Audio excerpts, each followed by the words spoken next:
Honourable Senators, the President.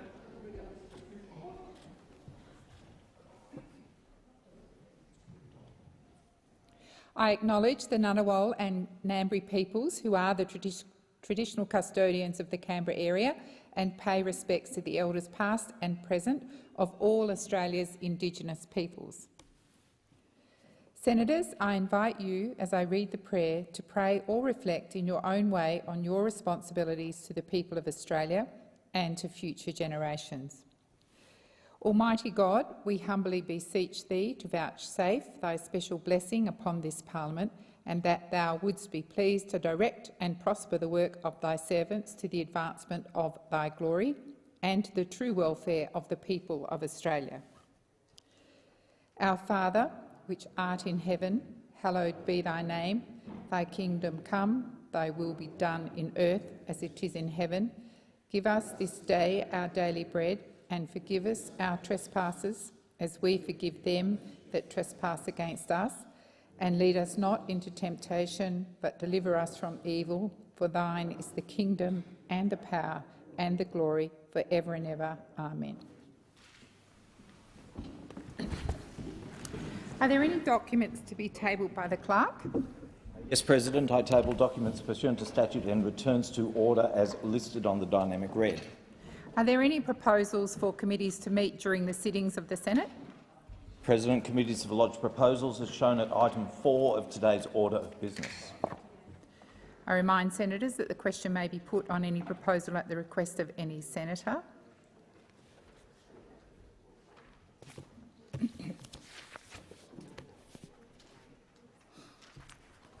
It is my very sad duty to inform the Senate of the death on the 16th of January 2023 of Senator Andrew James Jim Molan, AO DSC, who served New South Wales with distinction in this place from 2017.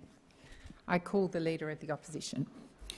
Thank you, President. I seek leave to move a motion in relation to the death of Senator Jim Molan. I believe leave is granted.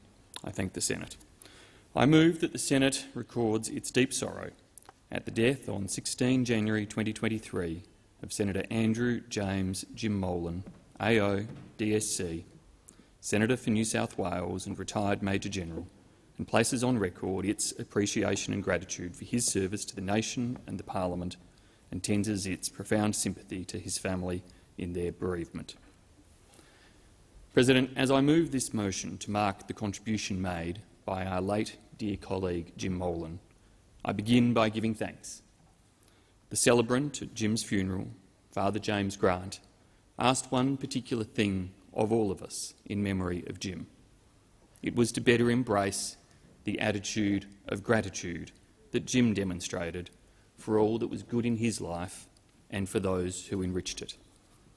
Firstly, I posthumously thank Jim for his service to our nation and to our Parliament, for the deep and dividing values that he lived across all facets of his life, and for the care and friendship that he demonstrated to family, to friends, to soldiers in arms, to colleagues and to countless others. It is in Jim's memory that this Senate rightly gathers today. I acknowledge the thoughtful consideration of Senator Wong in enabling me to move this motion on behalf of Jim's former Senate colleagues today. I thank all of those who enriched Jim's life and who enabled his contribution to Australia, most particularly his dearly loved wife Anne, children Michael, Felicity, Erin and Sarah, Jim's adored grandchildren, his siblings, parents and extended family. To Anne and the other family members gathered in the gallery today, I send a big, loving hug your way. We will hear much today of Jim's service to our nation, fittingly so. But it is the service of others in support of Jim that he would wish us to firstly acknowledge today. In acknowledging Jim, we also say thank you to all of those who served alongside Jim in our Defence Forces, in public service roles, in community or political organisations, here in the Australian Senate, or in so many other walks of life. Jim was grateful for all that you gave him, and so too are we, as recipients of his wisdom, his work, his camaraderie and his friendship. I extend particular acknowledgement to Jim's parliamentary and electorate staff, who have lost a leader to whom their commitment was evident and for whom they gave so much assistance, especially during some of his most trying times. President Andrew James Molan was born in Melbourne on 11 April 1950. Australia was in the early years of a halcyon post-war period of growth, rising prosperity and relative stability. Globally, however, the uncertainties of the Cold War was to hang over the years ahead. Jim was one of 6 children, born to Andy and Noni Molan. Jim described Andy, a World War II veteran, and Noni as being quintessentially working-class people who earned a middle-class lifestyle via their hard work. He particularly acknowledged the drive of his mum in helping her children to view education as a vehicle for success in life. Pursuing his childhood ambitions, Jim was admitted at the age of 18 into the Royal Military College, Duntroon. Both liked and respected by his classmates while at Duntroon and all throughout his life, Jim lived true to his view that blind obedience does not make for good soldiers.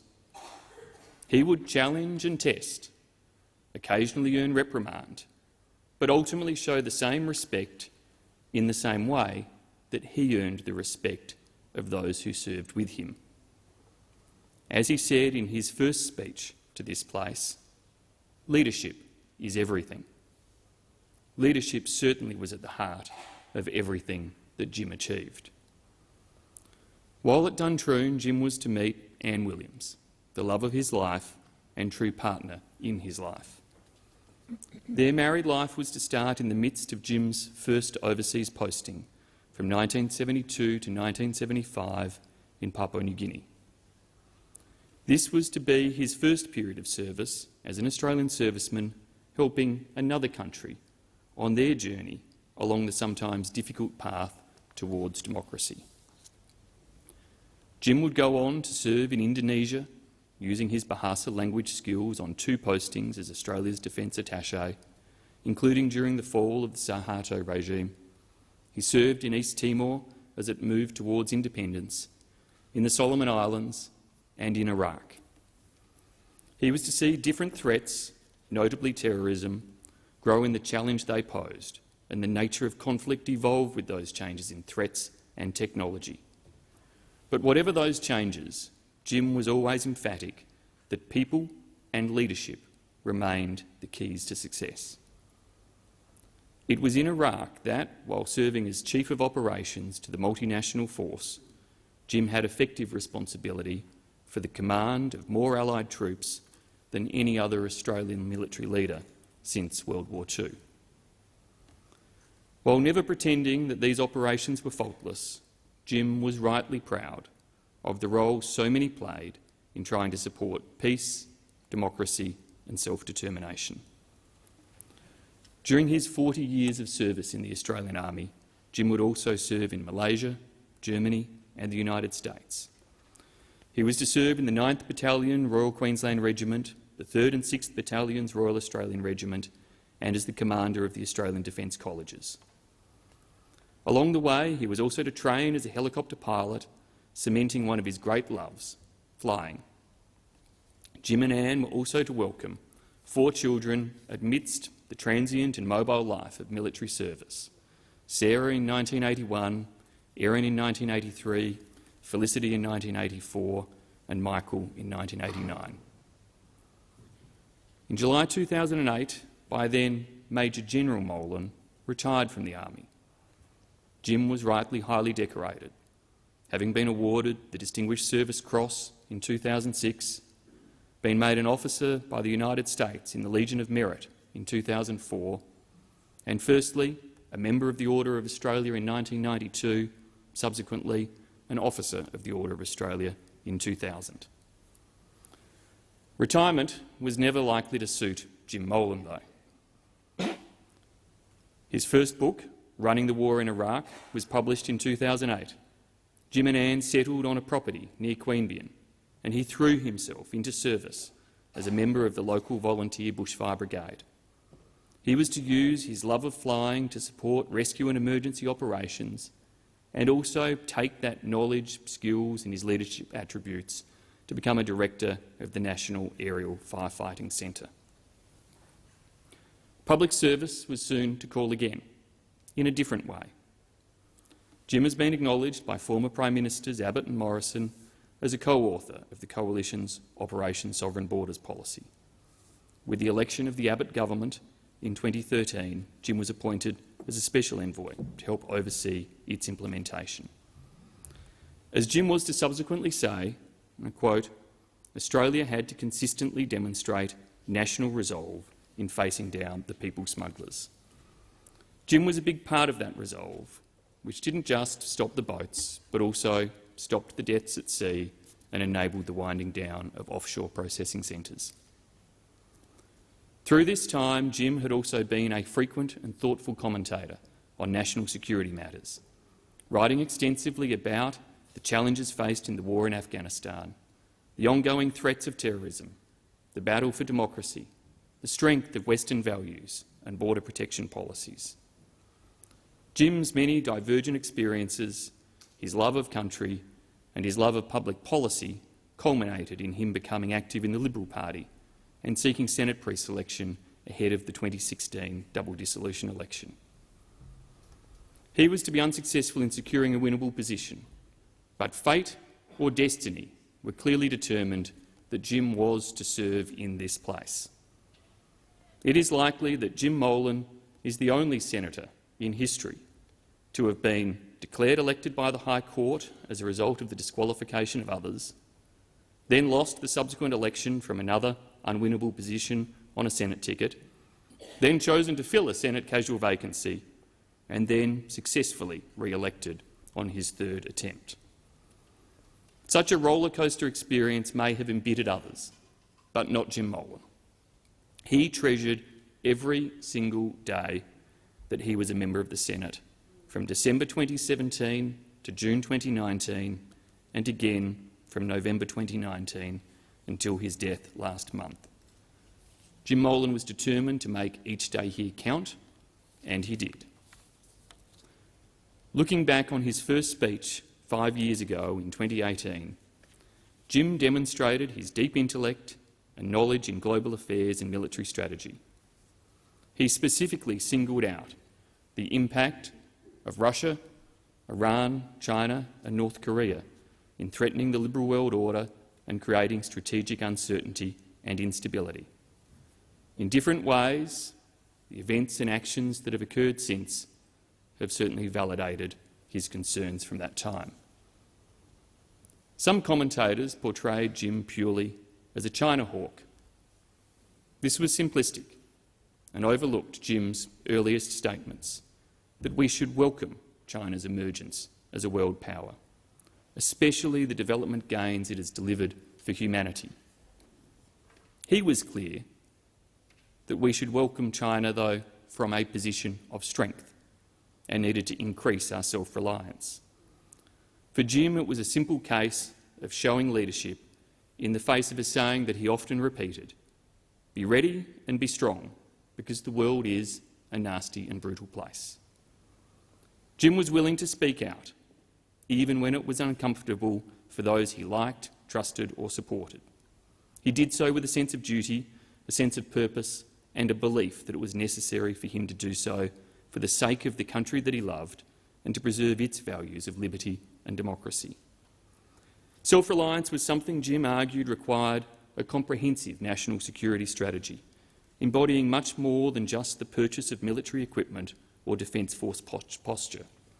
He wrote about this, along with the potential threats we face, in his final book, Danger on Our Doorstep, for which Jim undertook interviews with an array of respected global military thinkers and strategists.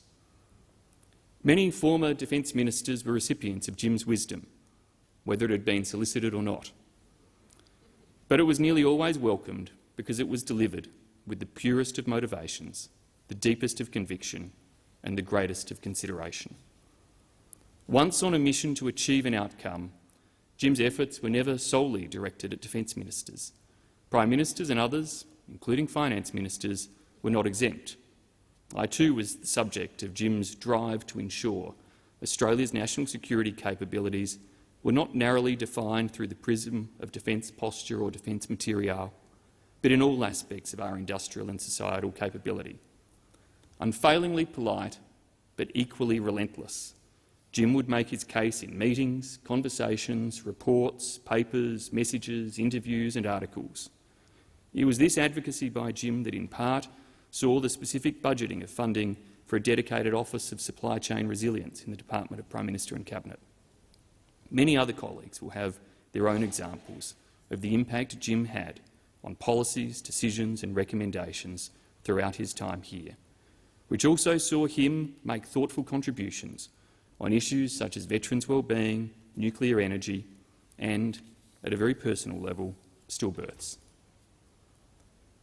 As Senator for New South Wales in the true sense of those words, Jim was also deeply committed to representing the state of New South Wales. As Tourism Minister, I travelled with Jim throughout South Coast communities to meet businesses struggling from the impact of bushfires and the onslaught of COVID. These were never just visits, though, because Jim's follow-up was relentless. It was clear that he cared. Jim's advocacy was respected so widely because it was consistent. If you knew Jim and understood his values, then you could nearly always know where he was likely to come from. As the Australian's foreign editor Greg Sheridan wrote following his death, "More than anyone I've known, in Jim Molan there was not a sliver of daylight between what he said and what he did." But that predictability did not mean that Jim could be neatly categorised or pigeonholed. He said that, on social issues, he would make his mind up issue by issue, and he did, voting yes in the same-sex marriage vote and quietly supporting the principle of an Australian republic.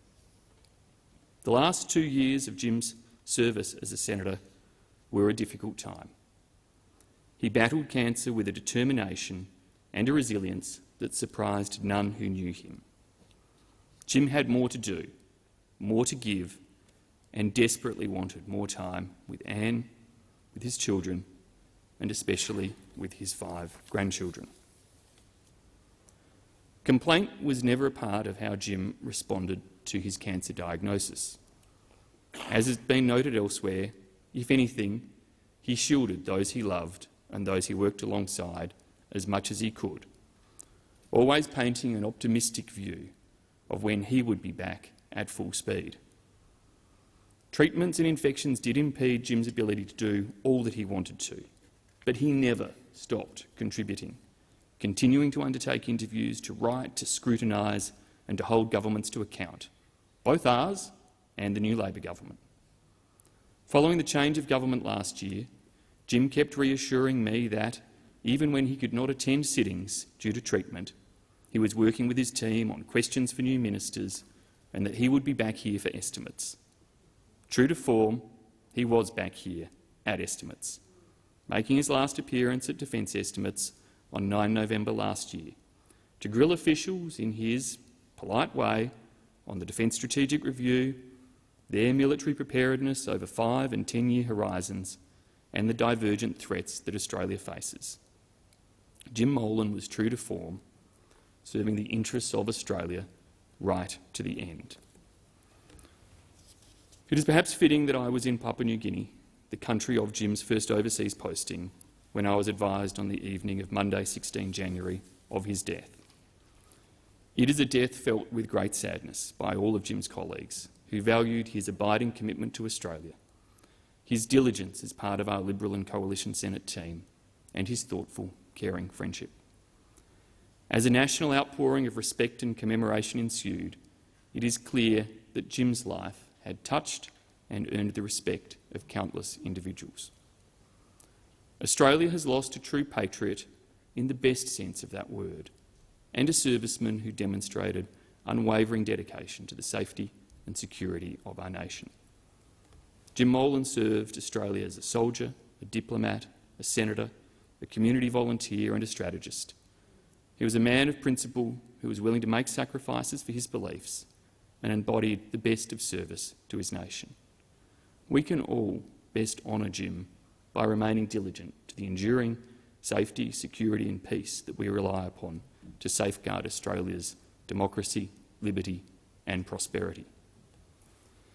Jim's funeral service concluded with a reading from The Infanteer, a poem written by Captain Philip Greaves during World War II. The poem concludes with the stanza, "Should you meet him, untidy, begrimed and fatigued, don't indulge in unwarranted mirth, for the brave infanteer deserves more than your sneer. He is truly the salt of the earth." Jim Molan was truly the salt of the earth.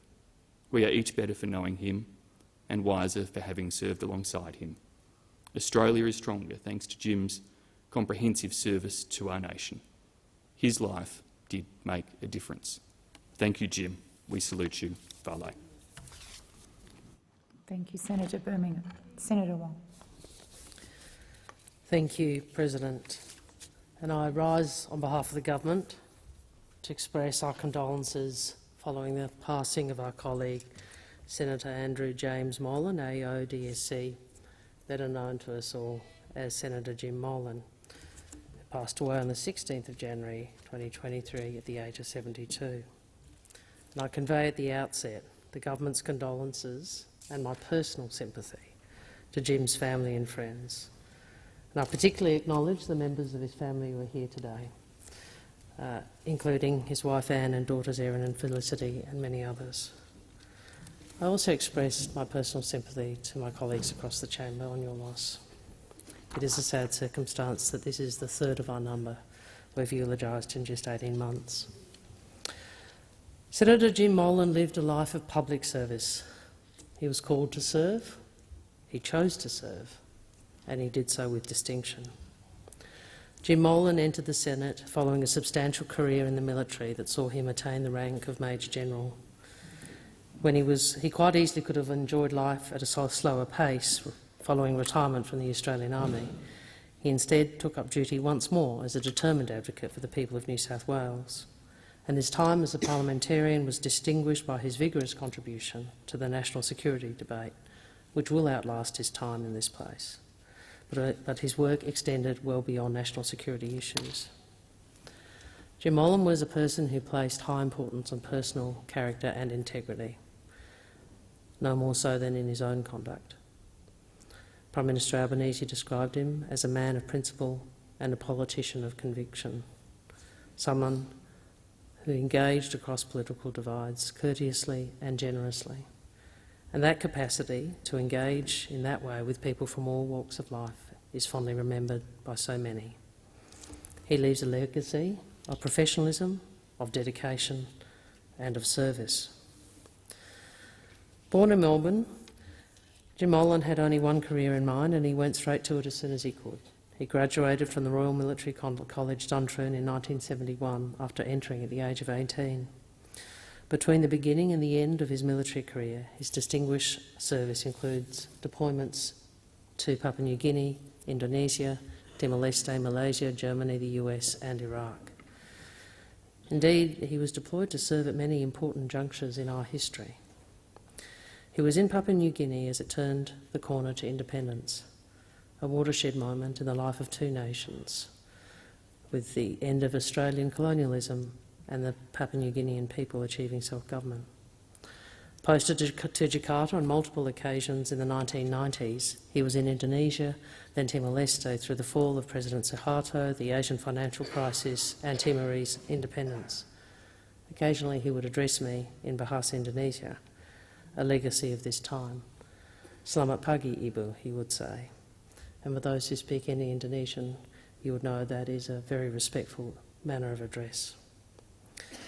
He also served as Commander, Australian Defence Colleges, amongst other roles.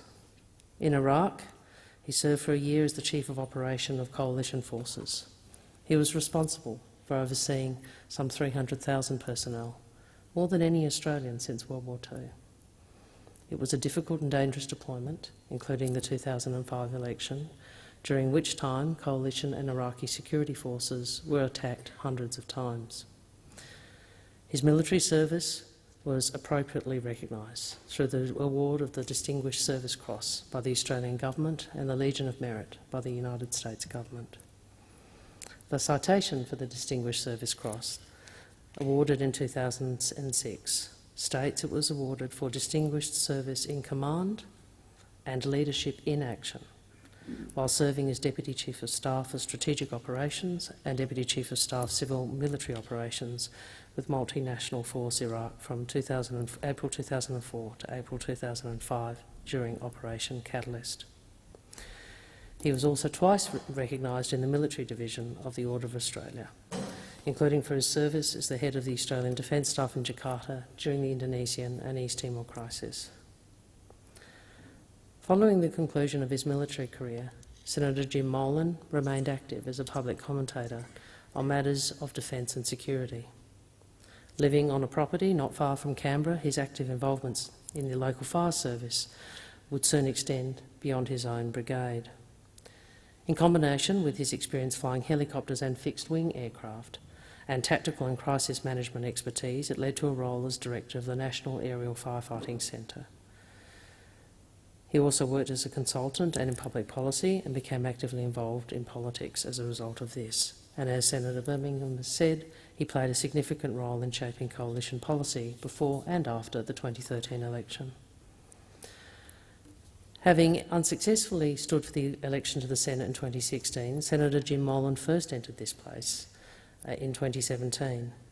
He was unsuccessful in the 2019 election, notwithstanding a personal campaign for people to vote for him below the line, which yielded nearly 3% of the statewide total. However, later that year he became a senator once more when he was chosen by the New South Wales Parliament to fill the casual vacancy created following the resignation of Arthur Sinodinos to become our ambassador in the United States, and he was subsequently returned at the 2022 election. Senator Jim Molan used his platform to reflect upon and advocate for Australian military and security policy. He was deeply concerned about strategic impact and capability, and consistently advocated for an integrated national security strategy. He advocated for this publicly, I'm sure to his colleagues within the coalition, to all of us in the Parliament throughout his time in the Parliament. He also wanted Australian governments to be more open in talking about strategic risk. He asked questions and estimates hearings, and most recently I was the recipient of them as we sat on opposite sides of the table for the first time. While Senator Molan's committee work covered the breadth of national security issues, his work extended well beyond those. I'd like to make mention of a Senate Select Committee that examined a topic of particular significance in the lives of many Australians, including in this chamber and to him personally. These were the Senate Select Committee on Stillbirth Education and Research and also the Senate Select Committee on Autism. As Deputy Chair of the Senate Select Committee on Stillbirth Education and Research, Senator Molan contributed alongside Senators McCarthy, Gachui, Keneally, Rice and Billick to this historic and important inquiry. Labor senators, including former Senator Keneally, conveyed to me how highly they rated Senator Molan's contribution. He brought a combination of compassion and personal experience to this difficult and emotional topic. When the report was tabled in the Senate in 2018, Senator Molan spoke of his experience and that of his family. I was so deeply moved by his words that day, as were so many others. His collegiate parliamentary engagement on sensitive issues, whether personal issues or security issues, spoke to Jim Molan's character. During his time in this place, and prior to this arrival, Senator Molan articulated certain policy positions I do not share. We also did share common policy positions, and we were able to find common ground.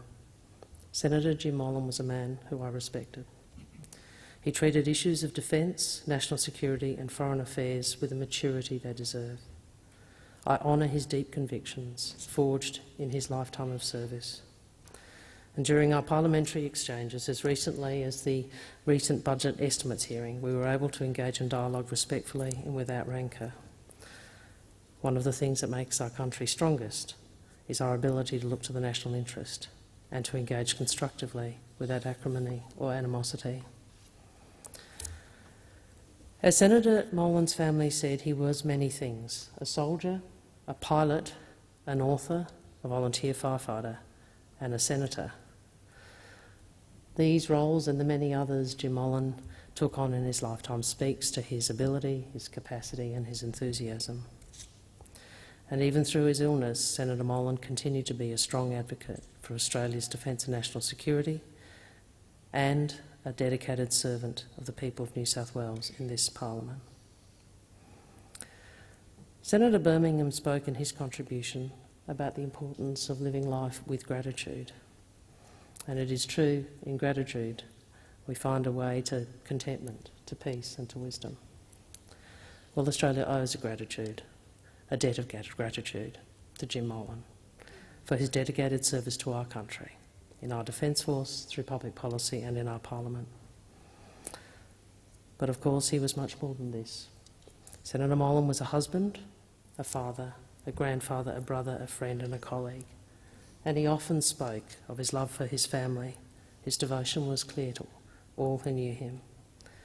So I close by expressing again my personal sympathies and the sympathies of the government to his wife Anne, their 4 children, grandchildren and other members of his family, as well as Jim's loyal staff, friends, colleagues and all he served with. I salute Jim Molan. Thank you, Senator Wong. Senator McKenzie. Thank you very much, Madam President. And it's with a heavy heart that I rise today to join my colleagues on reflecting on the life and service to our nation of Senator Jim Molan. Rarely we speak in this chamber on days such as this of colleagues that we've served with, that each and every one of us have known. And so it is with a particular heavy heart that I rise today and associate particularly the National Party's comments with the Leader of the Government and particularly with the Leader of the Opposition, Senator Birmingham. A devoted husband to wife Anne, brother, father and grandfather, and mate, as we heard at his funeral.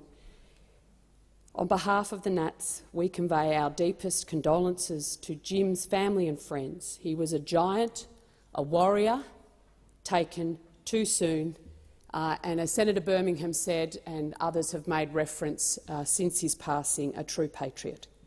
He was also a great friend to rural and regional Australia. He understood regional issues and he was not afraid to get out and across our regions, particularly in his beloved home state of New South Wales.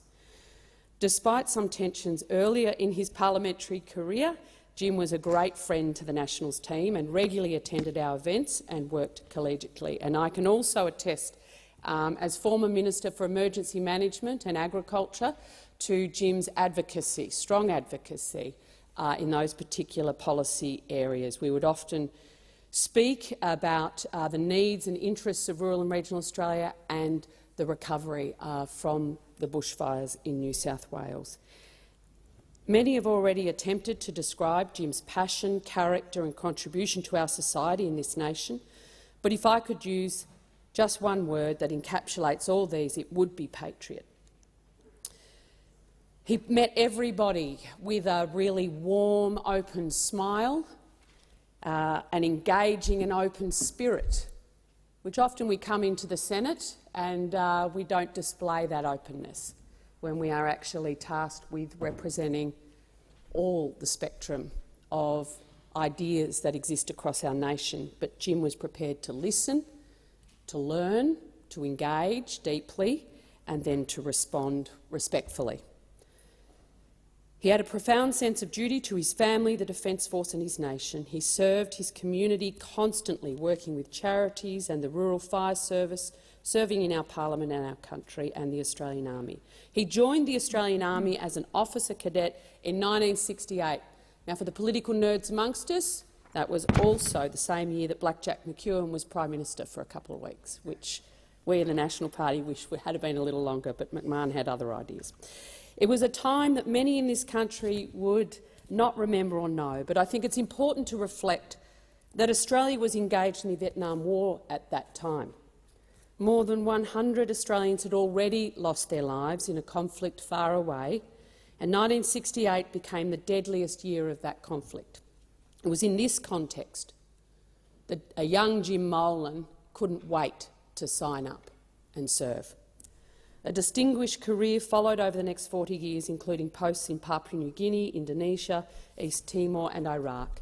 He served as platoon commander in the 1st Battalion, Pacific Island Regiment, Adjutant 9th Battalion, Royal Queensland Regiment, Rifle Company Commander, 3rd Battalion, Royal Australian Regiment, Commanding Officer, 6th Battalion RAR, Commander of the Army's Merchandise 1st Brigade, Commander of the 1st Division and Joint Force Headquarters, Commander of the Australian Defence College, Army Attaché in Jakarta between 92–94 and Defence Attaché between 98 and 99 during the East Timor independence crisis. His time in Indonesia was recognised in 1995 when he received a Decoration for Merit to the Indonesian Armed Forces, and again in 2000, becoming an officer in the Order of Australia for service in East Timor. In 2004, his military experience and strategic expertise led him to be deployed again, where he served at the Headquarters Multinational Force in Iraq as Deputy Chief of Staff of Operations. This was at the height of operations overseeing continuous and intense combat operations. His leadership and strategic advice was recognised in that theatre of operations, and he was awarded the Distinguished Service Cross and the Legion of Merit by the United States government. After returning from Iraq, Jim served as an advisor to the Vice Chief of the Defence Force on joint warfaring lessons and concepts, and finally retiring at the rank of Major General in 2008. I mention these roles, services and awards because it goes to the depth of knowledge and understanding he had of Australia's defence capability and strategy. So when Jim spoke on defence matters, people listened. He wrote not one but 3 books on the subject and was a thought leader of his time. In 2013, when the former Rudd-Gillard-Rudd government had exposed Australia to the threat of porous borders and people smuggling, it was Jim who was called to help.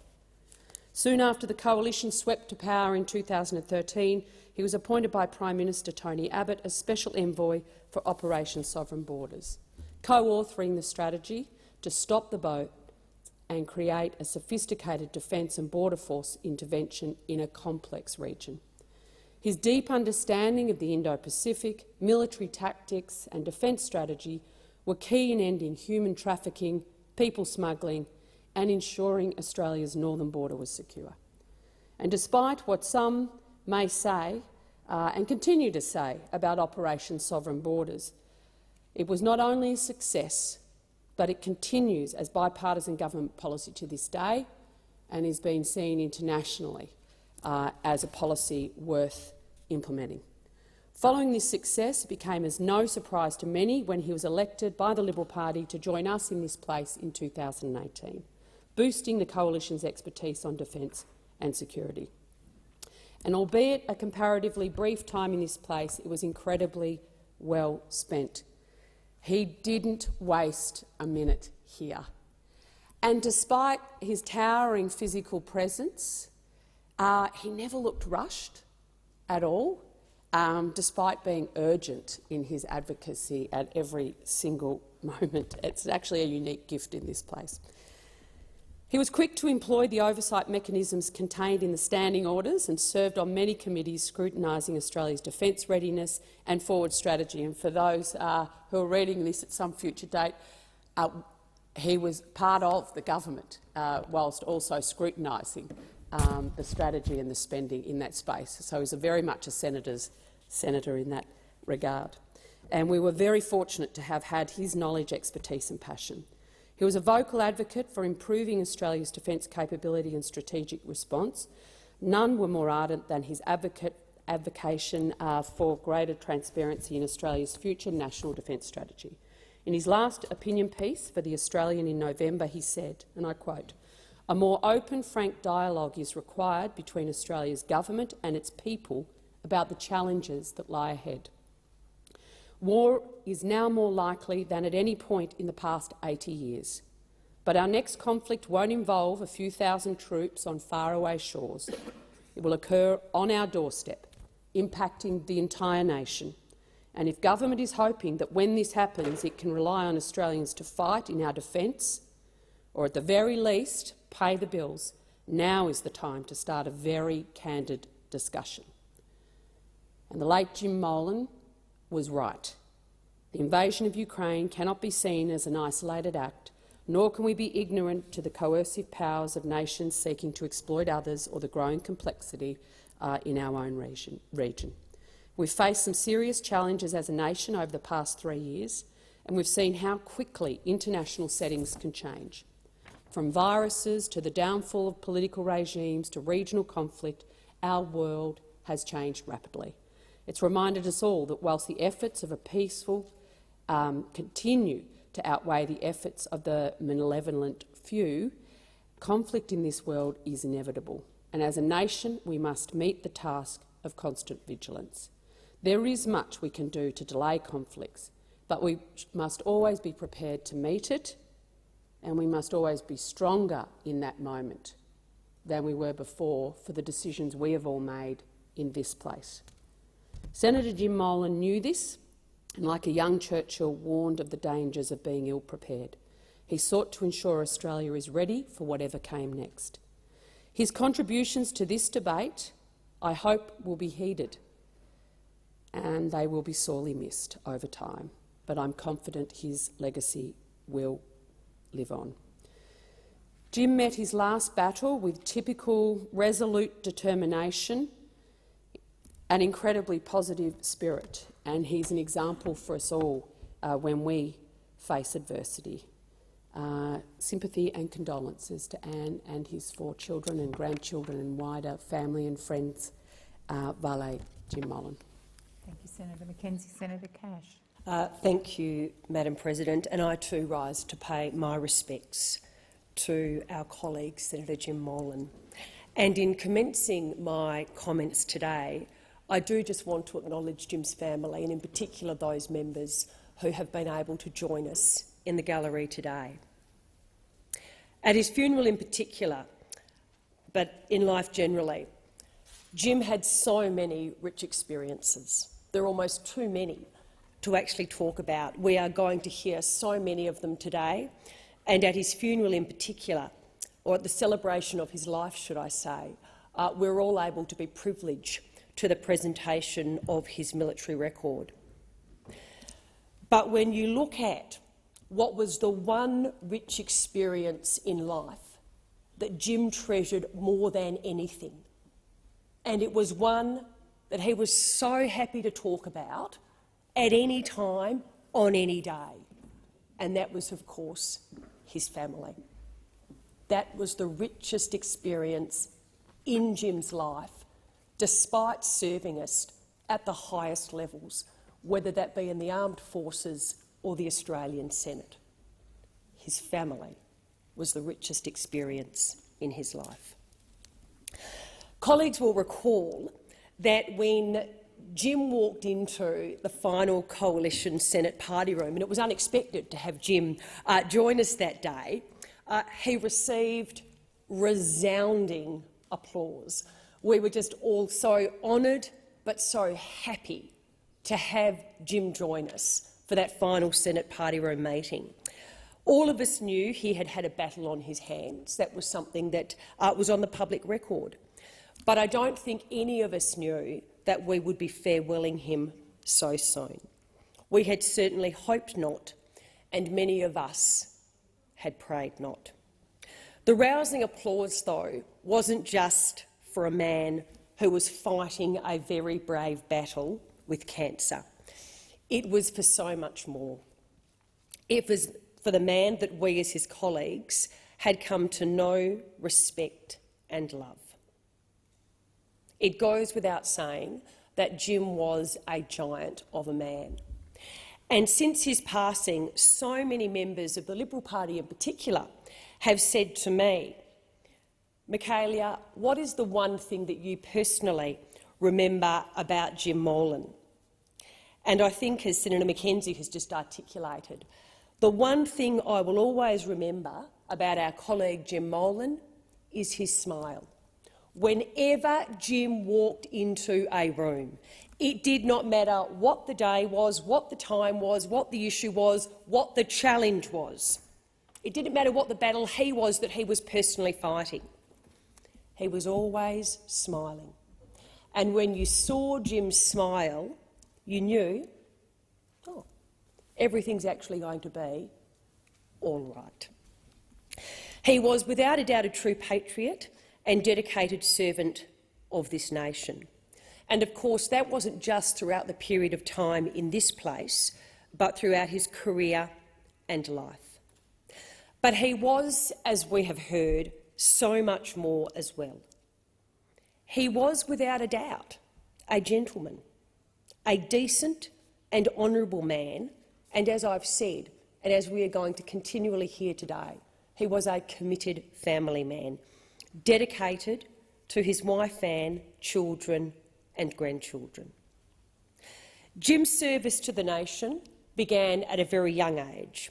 Jim was born into a military family, the son of World War II veteran Andrew and his wife Noni. Jim grew up in Melbourne and dreamt of one day entering the military. At the age of 18, he was accepted into the Royal Military College, Duntroon. His distinguished career started with his first posting to the 1st Battalion, Pacific Islands Regiment in Papua New Guinea. He spent more than 3 years there as the regiment worked to help PNG move towards independence and democracy in 1975. As we've all heard, early in his stint in PNG, he returned to Australia to marry Anne Williams, whom he had met whilst at Duntroon. And this was to form a life partnership. Following the PNG posting, Jim spent time serving in the 9th Battalion, Royal Queensland Regiment, and in the 3rd and 6th Battalions, Royal Australian Regiment. In 1992, as a colonel, Jim was posted to Jakarta as the Australian Defence Force attaché, where he served until 1994.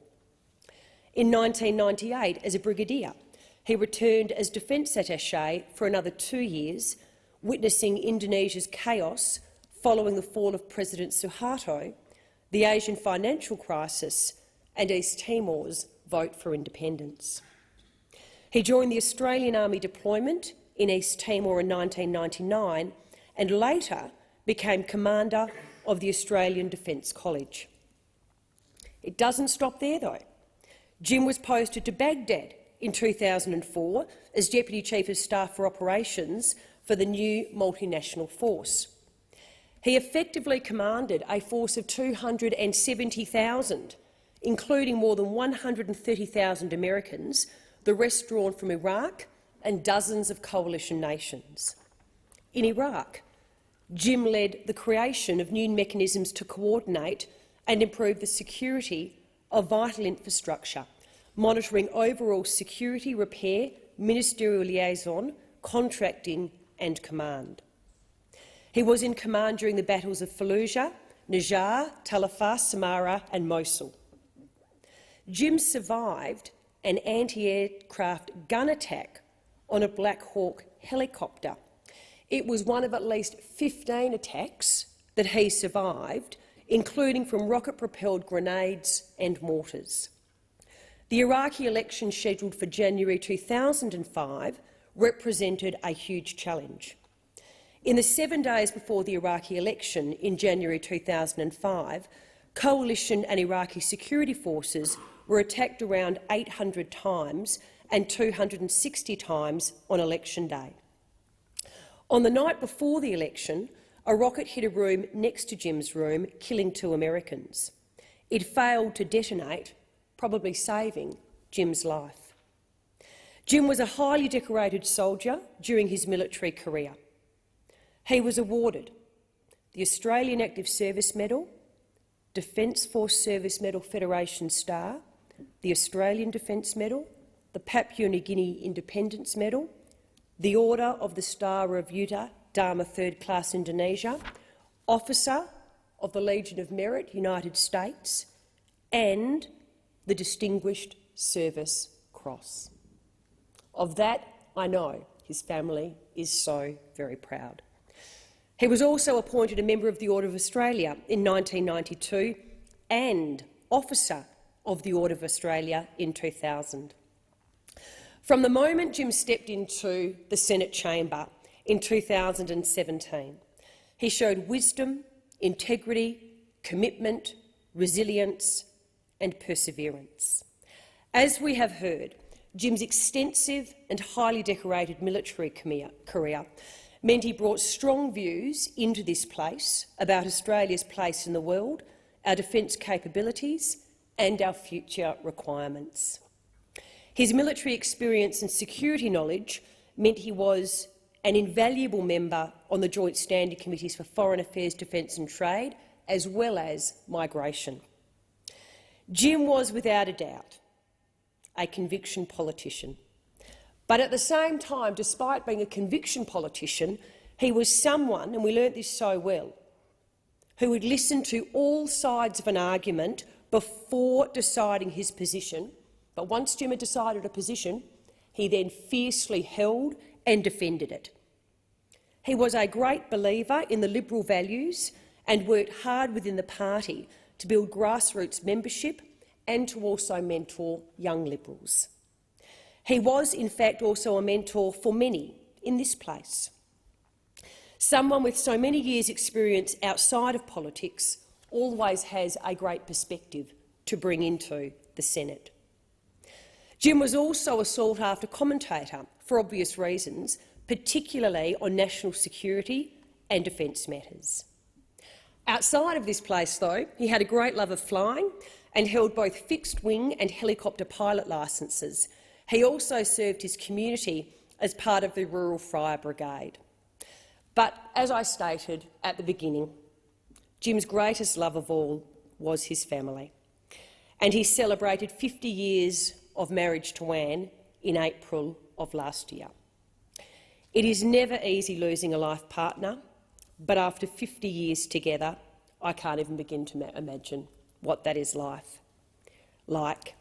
In fact, so many said to me during my time of knowing Jim, it's not often in life that you meet two people and you can actually just feel they are soulmates.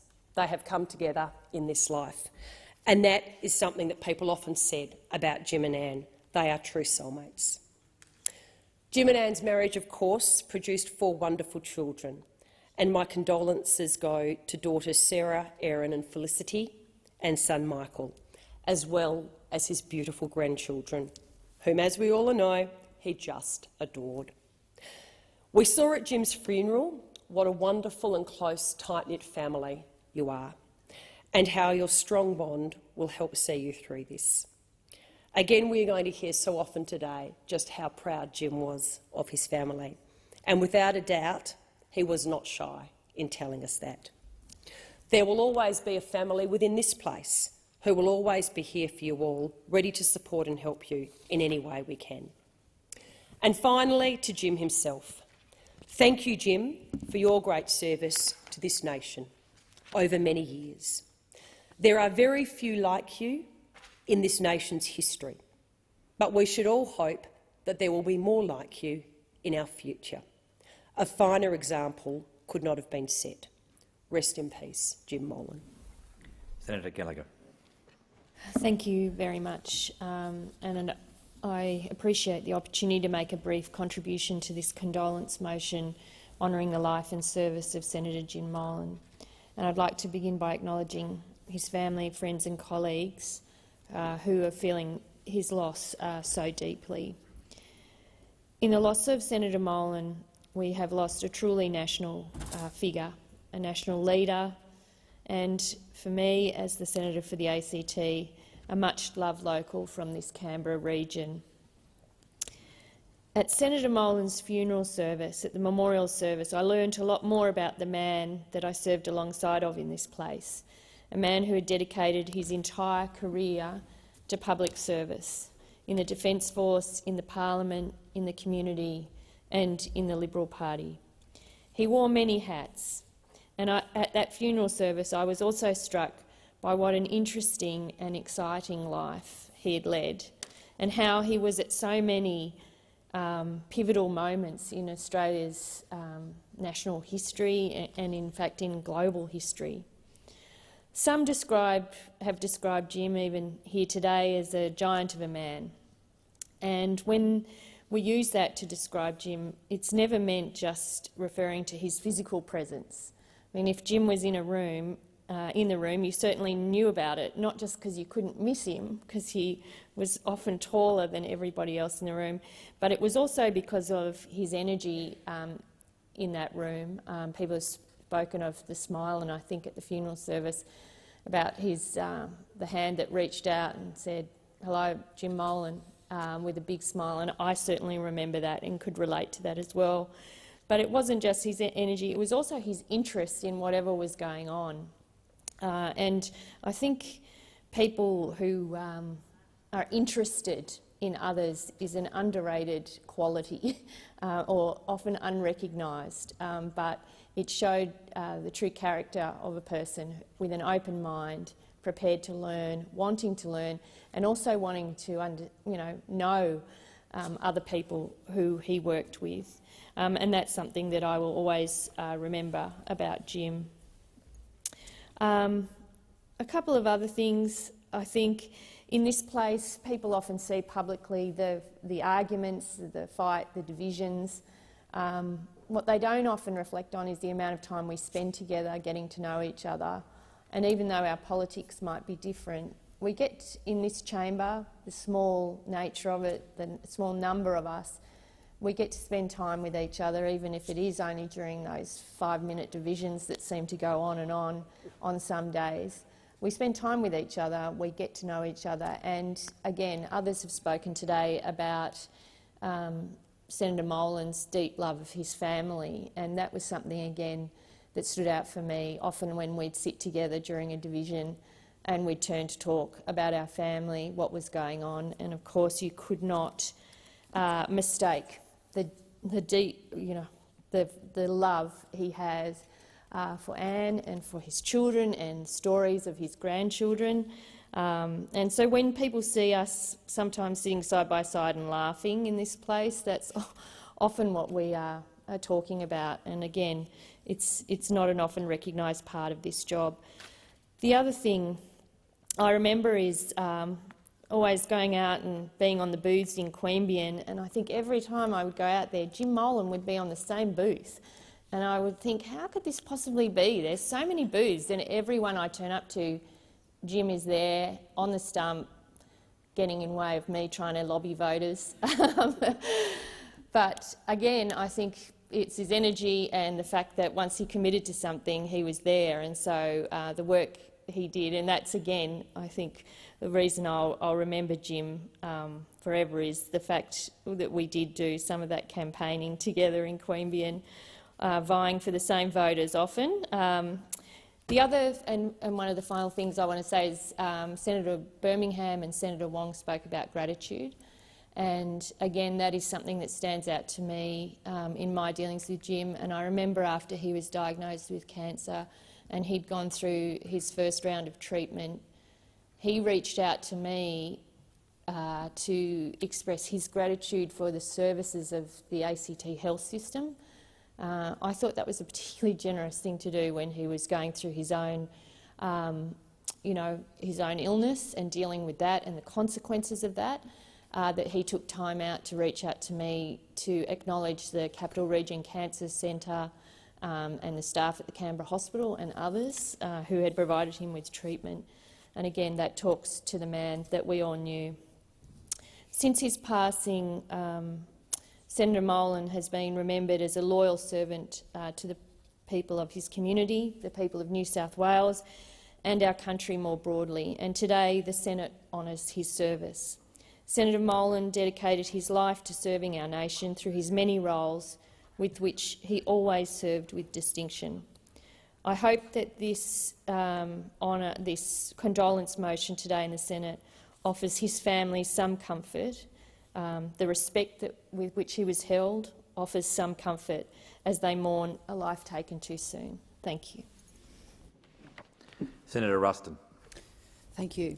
In the 10 years that I've been in this place, I've had the privilege of meeting many very interesting and dedicated people, but at the very top of that list is Jim Molan. So it's both with sadness and deep respect that I stand today in this chamber to speak to the condolence motion of the passing of Senator Andrew James Jim Molan AO DSC. Jim was a great friend, he was a great colleague, he was a great Australian. He's a true patriot and he served his country in so many ways, whether that be his 40 years of dedicated service in the military to the security and safety of this country and its citizens as a former Major General, or as the architect of Operation Sovereign Borders, where his actions saved the lives of undoubtedly many thousands of people who otherwise would have drowned at sea, or as a Senator for New South Wales in this place since 2017, off and on. But on reflecting on his time as a senator, I'd describe Jim as a consistent Conservative. Consistent because you would always know that the position that Jim would take on policies and politics was consistent with his values. He never took the easy path, he never took the convenient path. His positions were always authentic, and his delivery was always one of unwavering dignity and total sincerity. As a friend, he was thoughtful and he was generous with his time. And on a personal note, there was never more clear that generosity than 2 years ago when my 90-year-old mother came to the Parliament. Mum was delighted to meet the Prime Minister. She met many Cabinet Ministers. She was delighted to be called out in this chamber by Senator Birmingham for being here and being my mum. She was delighted to meet Brendan Murphy, who was at the time the Chief Medical Officer in charge of our response to the COVID pandemic. But her most cherished moment was the fact that Jim chased her down and said, "G'day." And I've got to say, as an avid Sky watcher, my mother has never missed a Jim Molan performance on Sky ever since that day. And one of her most treasured possessions is the signed copy of his book, Danger on Our Doorstep, which he sent to Mum with a lovely personal message. It meant so much to her, and she now regales her newfound knowledge of international strategic politics and China to anybody who will listen to her. But it's gestures like this that I think speak to the character of the man, the fact that he was always thinking about other people and the generosity in which he delivered that. So I'm not sure whether this is being broadcast today, possibly it's not, but I can assure you that if it was, my mum would be sitting in front of the television right now listening to every single contribution. And Erin, I think my mum has actually transferred her media loyalty to you. But Jim leaves behind an enormous legacy to the people he touched, the beautiful family that were devoted to him, and the service that he gave to his country and the commitment he gave to every single person he came in touch with. So my sincere condolences to you, Anne, to Sarah, Erin, Felicity and to Michael. I feel immensely honoured to have had the privilege of knowing your husband and your father, Valet Jim Molan. Senator Davey. Thank you very much. I too rise to make a contribution on this condolence motion for Senator Jim Molan. As a former Defence Force member myself, albeit Senator Molan, Jim was full-time, he was an officer and he was dedicated to for many, many years. I was a part-time Army reservist and a non-commissioned officer. However, you couldn't have been in the Defence Force at the time without having heard of Jim Molan and having the utmost respect for the rank and the experience and the dedication that he had. But I don't want to focus on Jim's military service, as monumental as it was. I had the joy of being the person whose name appeared above his name on the 2019 Senate ticket. So as my colleague Senator Mackenzie said earlier, despite the way Jim first came into the Parliament and our relationship with the Nationals, we are firm friends. We always have been firm friends. Jim first came into this chamber on a constitutional countback replacing my colleague, former Senator Fiona Nash, which, I'll be honest, it did rankle a few Nats who were saying, why have we got a Liberal taking what we saw as our seat? But it was a constitutional countback, it was all above board, and Jim, through no fault of his own, came into this place and served with honour. And then in 2019, through no fault of mine, his name appeared below mine on our coalition Senate ticket, leading to what was mentioned by Senator Wong, probably the largest below the line vote we've ever seen in a Senate election. He got 3% of the vote, which was awesome. And so I need to personally thank him, because that huge vote made a significant contribution to ensuring that the coalition got 3 senators up in that election, and I was one of them. So I'm very, very grateful to Jim, but I'm also grateful that he didn't give up. And I'm grateful that the Liberal Party saw fit to put him in November that very same year to replace the casual vacancy when Senator Arthur Sinodinos retired to take an overseas position. I didn't know what to expect when Jim came into this place while I was here, but what I met was an absolute consummate gentleman. Such a beautiful and genuine man with such, we've talked about his smile, the smile that was absolutely infectious and contagious. He was a true optimist and also a team player. When I finally got to meet him, and we had a little bit of a joke about him trying to beat me in the election, and he grinned and he said, "You know, it wasn't personal, mate. You know, it wasn't personal," and we became firm friends ever since. Because Jim, also a regional senator for New South Wales, we shared some duty electorates, and we crossed over in our representation of regional areas. So I also want to extend a massive thank you to Jim's staff, who were always so professional, so accessible and so loyal, which also shows what sort of a man Jim was himself, to have that level of loyalty and commitment from his staff. Even when Jim first fell ill, to an outsider looking in, you would not have known it, because Jim stayed engaged, he kept penning articles and op-eds, and his staff remained engaged. And they never stopped working for their constituency, for the people of New South Wales, and for the people of Australia. So I really want to thank the staff. My staff certainly appreciated the level of connections that we had. And last time I saw Jim, late last year, when he came to our joint party room, and also when our leader of the opposition, Peter Dutton, asked for all former service personnel to attend and have a photo together. I really appreciated being able to see Jim. He did not for 1 second give off the trials that he was personally going through. He still stood as tall as he's ever stood. He still smiled as broadly as he's ever smiled. And he didn't dwell on what he was going through. He asked about, how are you doing? How's life in the Senate? Are we keeping them honest? And I, like Jim, I had really hoped that he would again go into remission. I had really hoped that he would again be here with us, doing his job, doing what you could tell he found very rewarding, that kept him busy and occupied, but it wasn't to be.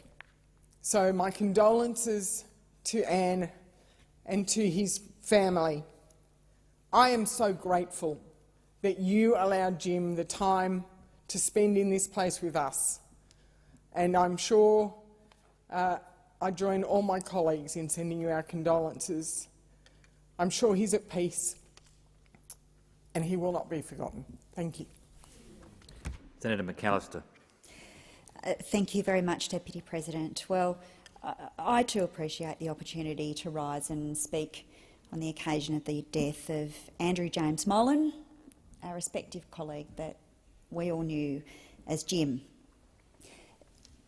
Compared to the other place over there, the Senate is actually quite a small place, and as others have observed this morning, it's a place characterised as much by collaboration as by conflict, notwithstanding the perceptions that people in public may have about how we work together. And of course here we work together, we get to know people and we get to understand them.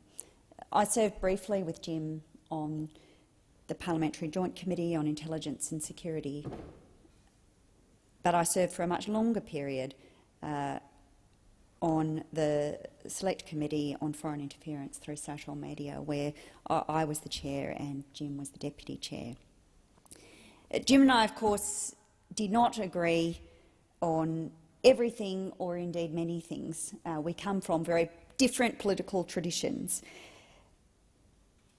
But in grappling with the challenges presented by new digital technologies, we found common cause. These are complex issues and they sit at the intersection of technology, security, community and our democratic institutions. They're not simple and they don't lend themselves to simple solutions. And Jim, in our committee work together, really lent into that complexity. As others have observed, he was not shy in questioning government officials representing his own government, because he was determined to get to the bottom of it, because he recognised the significance of the issue that we're examining to our public life. And we're aligned, I think, in understanding that our democratic institutions are in fact core pillars of our national security. And it was through that frame that Jim approached the work of the committee. He was often not well during the period of that committee's work, and it meant that we had to speak about how we would manage the work of the committee, but he was absolutely determined that the committee's work would go on and he would make himself available whenever I needed him so that the work of the committee could continue. He was entirely dedicated to the work of the Senate and the job that the Senate had tasked us to do together. And I was really pleased that we were able to deliver an interim report with jointly sponsored recommendations. And of course, Jim later, when he was in a position to do so, added some of his own personal reflections as additional comments at the back end of that report, which again demonstrate his deep engagement with the material that had been put before us. But perhaps more particularly for today, the daily experience of working with Jim was an absolute pleasure, of course. He was courteous, he was reasonable, he was generous, and perhaps most importantly, he understood the value of candid, serious, private discussions between colleagues. Jim and I, of course, reserved the right to vigorously disagree, and he was quite cross with me about some of the approaches that I took on climate change and his position on climate change. But he understood that there was deep value in collaboration. He knew that personal relationships are the bedrock of such collaboration here, and I always knew that I could go to Jim with a personal or confidential disclosure and that he would respect that. This will be a time of enormous sadness for Jim's staff. He respected them and they respected him enormously. They're enormously fond of him, and I offer my condolences to all of the people who worked with him. We also, of course, spoke frequently of our families, that quiet moment where you can quietly share a little bit of pride about the progress of the people that you love the most through the world. To Anne, to his 4 children, his 5 grandchildren, his extended family and all the people who loved him, To you also I offer my condolences. Vale, Jim. Senator McDonald. Thank you. I start by quoting from one of my favourite poets, Khalil Gibran. God made the world with a heart full of love. Then he looked down from heaven above and saw that we all need a helping hand, someone to share with who'll understand. He made special people to see us through the glad times and the sad times too. A person on whom we can always depend, someone we can call a friend. God made friends so we'll carry a part of his perfect love in all our hearts. And it struck me reading that the other day what a perfect reflection that was of Jim. I did not have the opportunity to get to know him as well as so many people because I more recently came into the Senate in the gap while Jim was out. Much has been said of his extraordinary career with the Army, just an outstanding example of service. And it is a tragedy that often we get to know more about a person through attending their funeral and hearing people speak of them. It did strike me, though, what an incredibly practical person he must have been as a leader too, ensuring that his troops could walk 80 kilometres in 24 hours with a 30-kilometre self-sufficient pack. It must have been an inspiring leadership to have men and women follow him.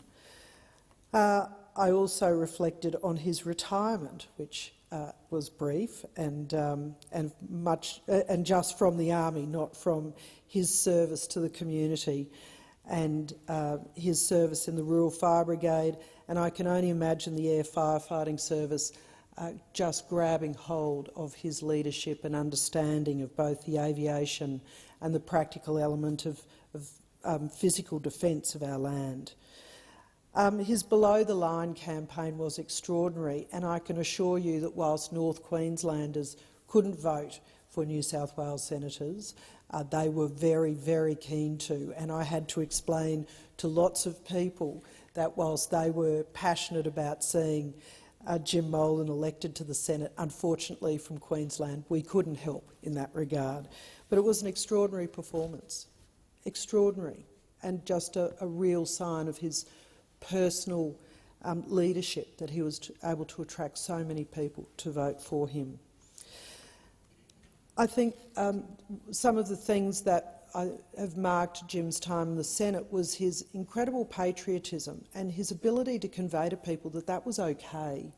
At a time when we have young people not sure if it's okay to celebrate Australia Day, that the Australian flag is not something that some people feel that they can muster around. And Jim was able to let people know that patriotism is something that you can be incredibly proud of and to embrace, and he lived that. He was an inspiration in the Senate because he had this incredible capacity, as has already been commented on, to never seem rushed, to always feel considered, that he always had time to speak to you. And he shared stories with me of his time in the Army that were just fantastic, and a reflection of his views on the practical nature of leadership and the way the Army works both then and now, and of course some very funny observations, but I won't share those here. He was a man of such strong and clearly defined morals, and I will always remember a day when we were preparing for the chamber and there was a discussion about somebody, and there was a view put that this person had no choice but to follow their heart, that this was outside of their control. And his comments were short and very sharp and to the point. That your morals and your decisions are always your own. And I thought that was a view that we do not hear enough. And I was taken aback and also incredibly pleased to hear his incredibly strong moral standard. He was a man that you would go to war with, quite literally, but he epitomised a sense of respect for people not forced, not manufactured, not around any particular values. I just think he liked people, he respected them, and that sense of compassion and acknowledgement of humans I really valued. An incredible sense of good humour. It's not always reflected in here. Sometimes people can be short and take their team's view very strongly, but Jim always managed to find his sense of humour and the sense of gratitude. And at the end of it all, character is what marks our lives, and Jim's was he was a man of incredible character, a man of integrity, of courage, of morals, of conviction, and of course that gift of gratitude. I think that is something that I have reflected on a lot since the service a couple of weeks ago. I hope that I can carry that on. I thought that is a beautiful way to think about your life on a daily way. He was a man to be admired as an Australian, as a senator, but of course most importantly as a family man. We share your loss, and today we hope in some way to share a little of the pain, of the burden that you carry. And I hope in time the wonderful memories of Jim as a man will replace that sense of pain. My condolences to you, his family, to his friends, importantly to his staff, and I say vale to a life incredibly well lived to Jim Molan. Thank you. Senator Duniam. Thank you, Acting Deputy President. It is an immense honour and privilege to be able to make a contribution to commemorate the life and indeed the contribution that our friend and colleague Jim Molan made in his time on this earth. We've heard it through the contributions of colleagues here today, the extensive reflections that were in the media after his passing, those beautiful testimonials of his beloved family and his friends at the celebration of his life, and of course, importantly, the recitation of that immense record of service at the end of the ceremony last week, highly decorated and something to behold, truly.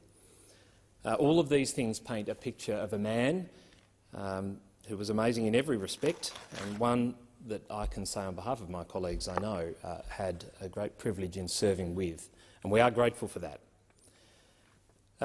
For those who had the privilege to work with Jim, we could see proof of everything that was written about him, from his time in the Defence Force, in authoring Operation Sovereign Borders, his role as a father and a husband. All of those things came home to us when we were able to work with him, be it on Senate committees or here in this chamber. It was clear to us that he was a decent and honourable man, two words that are sometimes hard to apply to people we know, but certainly in the case of Jim we could do that. He was a man also of conviction and very much of compassion. Jim's credentials have all been very well established through the things we've heard and that we've read. As a leader in our Defence Forces, as I said before, the author of the successful border protection policy we've talked about here, as an authority on national security, but also as a father and as a husband, and an active member of his community. My dealings with Jim, though, were around him being a strong and active advocate for his community, particularly when it came to matters forestry. And it's sometimes said, though, in this place, and I think very unfairly, that senators can be seen as out of touch with their community. Now, I think all of us here would agree that is not the case, but certainly in the case of Jim, he was very much in touch, and especially when it came to matters that impacted the regional communities he represented across the state of New South Wales, and in particular on this very important industry, forestry. And it's when I worked with him on matters forestry that I saw all of these things people have been talking about on this niche issue, an important one, but all of those characteristics that have been used here to describe Jim and his passion, his commitment, came to the surface and were on full display. After the disastrous Black Summer bushfires, Jim put his full force into doing his best to help a community suffering the impact of bushfires. And I remember he invited me down to his patch to come and have a look at the damage of the bushfires, quite extensive, particularly when it came to forestry, but also other parts of the economy as well, and indeed all of the communities that were affected suffered greatly. But one meeting that we did go to stands out to me in my memory, and I recall Jim, who was always known and has been talked about quite extensively here, and I didn't realise that that would be the case, but always known to be smiling and exhibiting this warmth and putting people at ease, was very much smiling the day of this meeting. And we arrived at this meeting of farmers in the community of Lower Bago, and as the meeting started, it dawned on me why Jim was smiling so much. At the time, I thought, well, he's happy to be spending the day with me, but as the meeting got underway, it was in fact because these less than happy farmers had discovered they had fresh blood. And for once in his life, he was able to probably watch on as someone else took the hits. But in all seriousness, though, at that meeting, these farmers who had felt abandoned by successive state and federal governments, by other industries that had become a greater priority to government, he was able to give them voice. He was able to seek to find ways to resolve the problems they were facing. That visit demonstrated to me, and in particular that meeting demonstrated to me something Senator Birmingham talked about before, that relentlessness, the commitment and the consistency that he applied to clearly every element of what he did. And despite the difficult nature of that meeting, and it did get a little heated, I don't think I left with many friends that day, apart from Jim, it was clear that Jim was intent on ensuring that those farmers, like the rest of his community, every day that he served in this place, the people he fought for, got the answers they deserved and the solutions and support they needed. And while Jim was allocating so much energy to significant matters like national security, our nation's defences, no matter was too small or too trivial.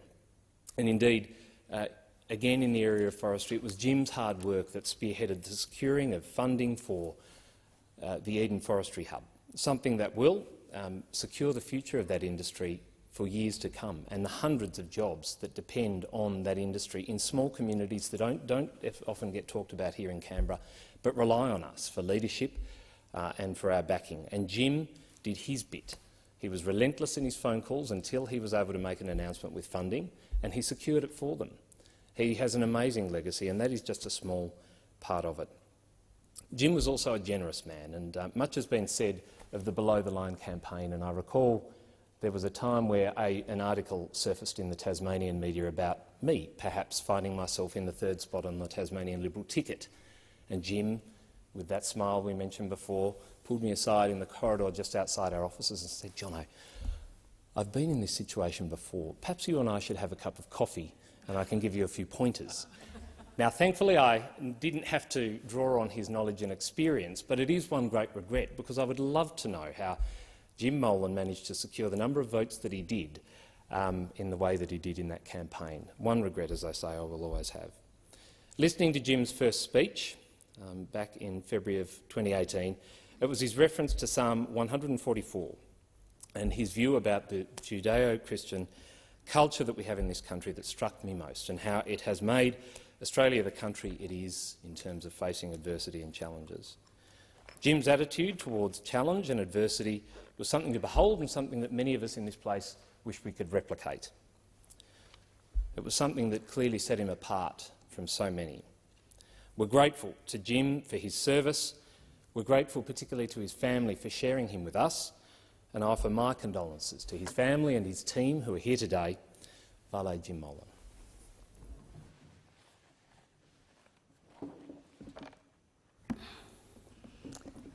Senator McCarthy. Thank you, Madam Acting Deputy President. I too wish to rise and express my condolences to the family. I was deeply saddened the day I heard the news that Senator Molan had passed. It's interesting working in the Senate, and one of the things that I do love about working in the Senate is the opportunity to get to know people from all walks of life, with different viewpoints, with opposing views, with agreeable views, but always with respect, and I certainly found that with Senator Molan. I was with quite a few people with the Defence Force in the Northern Territory at the time we received the news. And I would like to just put on the record that the Defence personnel of the Northern Territory are with you as well in your grief. He touched the lives of many people. I certainly did not know Senator Molan before he joined the Senate, but I was very aware of the work that he did do. And I'd like to, if I may, just to Anne, if I may, read to you and to your children, Michael, Felicity, Erin and Sarah, just some of the words from a retired sergeant from the Northern Territory. A message from Robert Richards. My recollections of Jim Molan were from his time as the Commander 1st Brigade at Robertson Barracks in Darwin.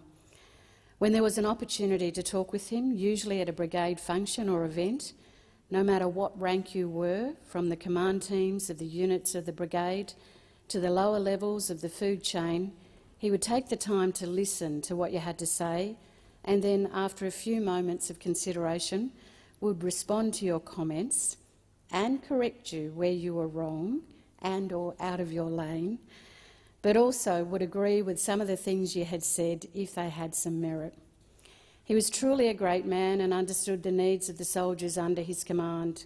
It was a great honour to have worked under him in the 1st Brigade and have been given the opportunity to talk with him on a few occasions. He'll be very sorely missed, not only by his family but by Australia as a whole, due to his love and care for the family and the country.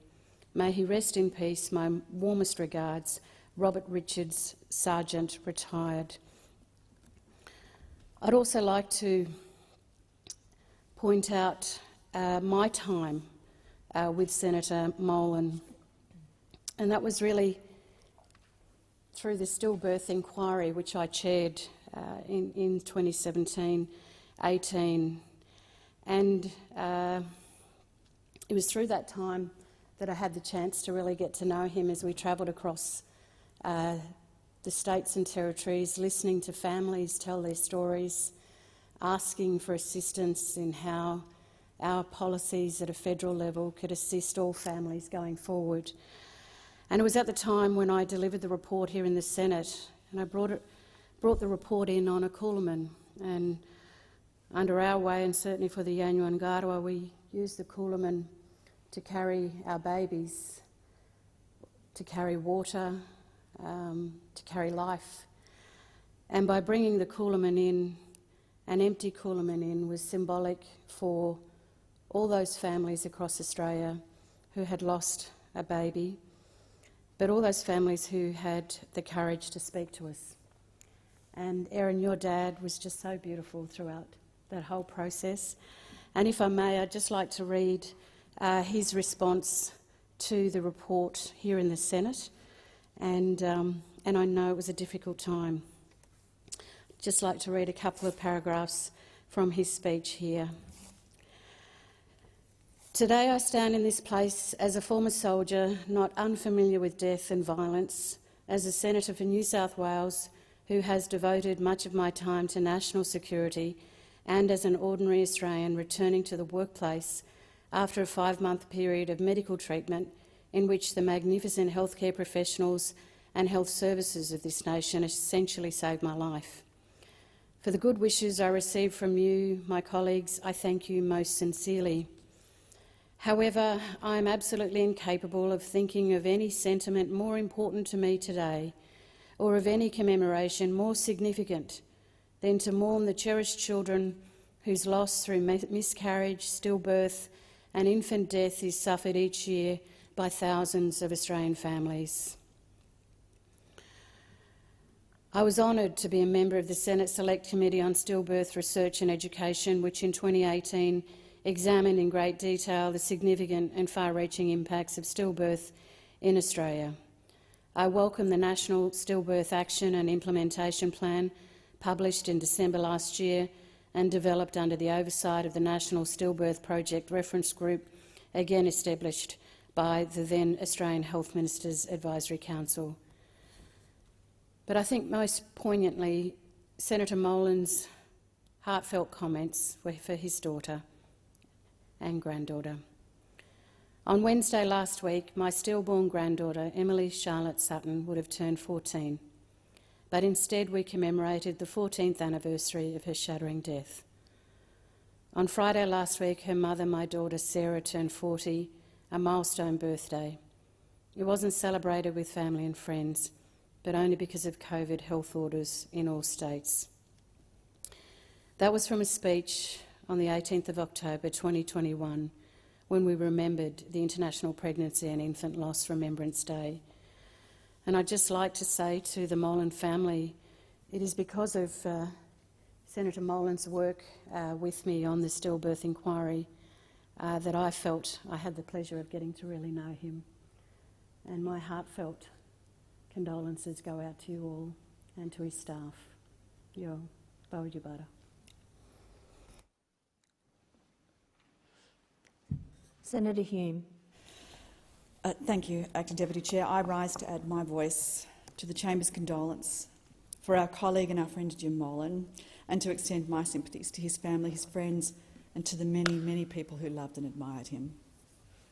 Jim Molan was very much a man who lived his values in the service of his country. And I'm pleased to say that Jim was, in fact, born a Victorian, but somehow he was led astray and went over the border, ending up as Senator for New South Wales.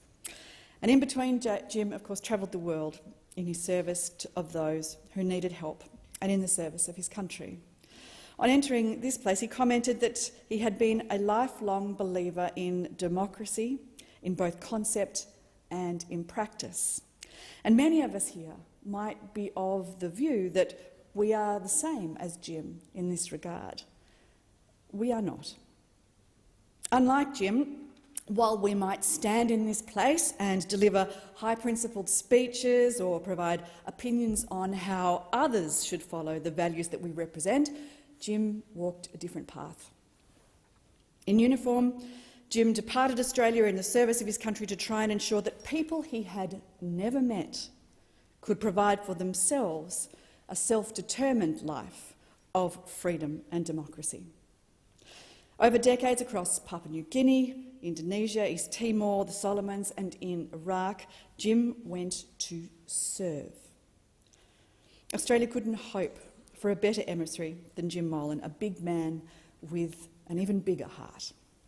He saw his role in these deployments and postings as an opportunity for Australia to walk with others on their own path to democracy and all the opportunities and the prosperity that it had given him. At the end of a long and storied career, which included an Order of Australia, a Distinguished Service Cross, a Legion of Merit from the United States, Jim didn't stop serving.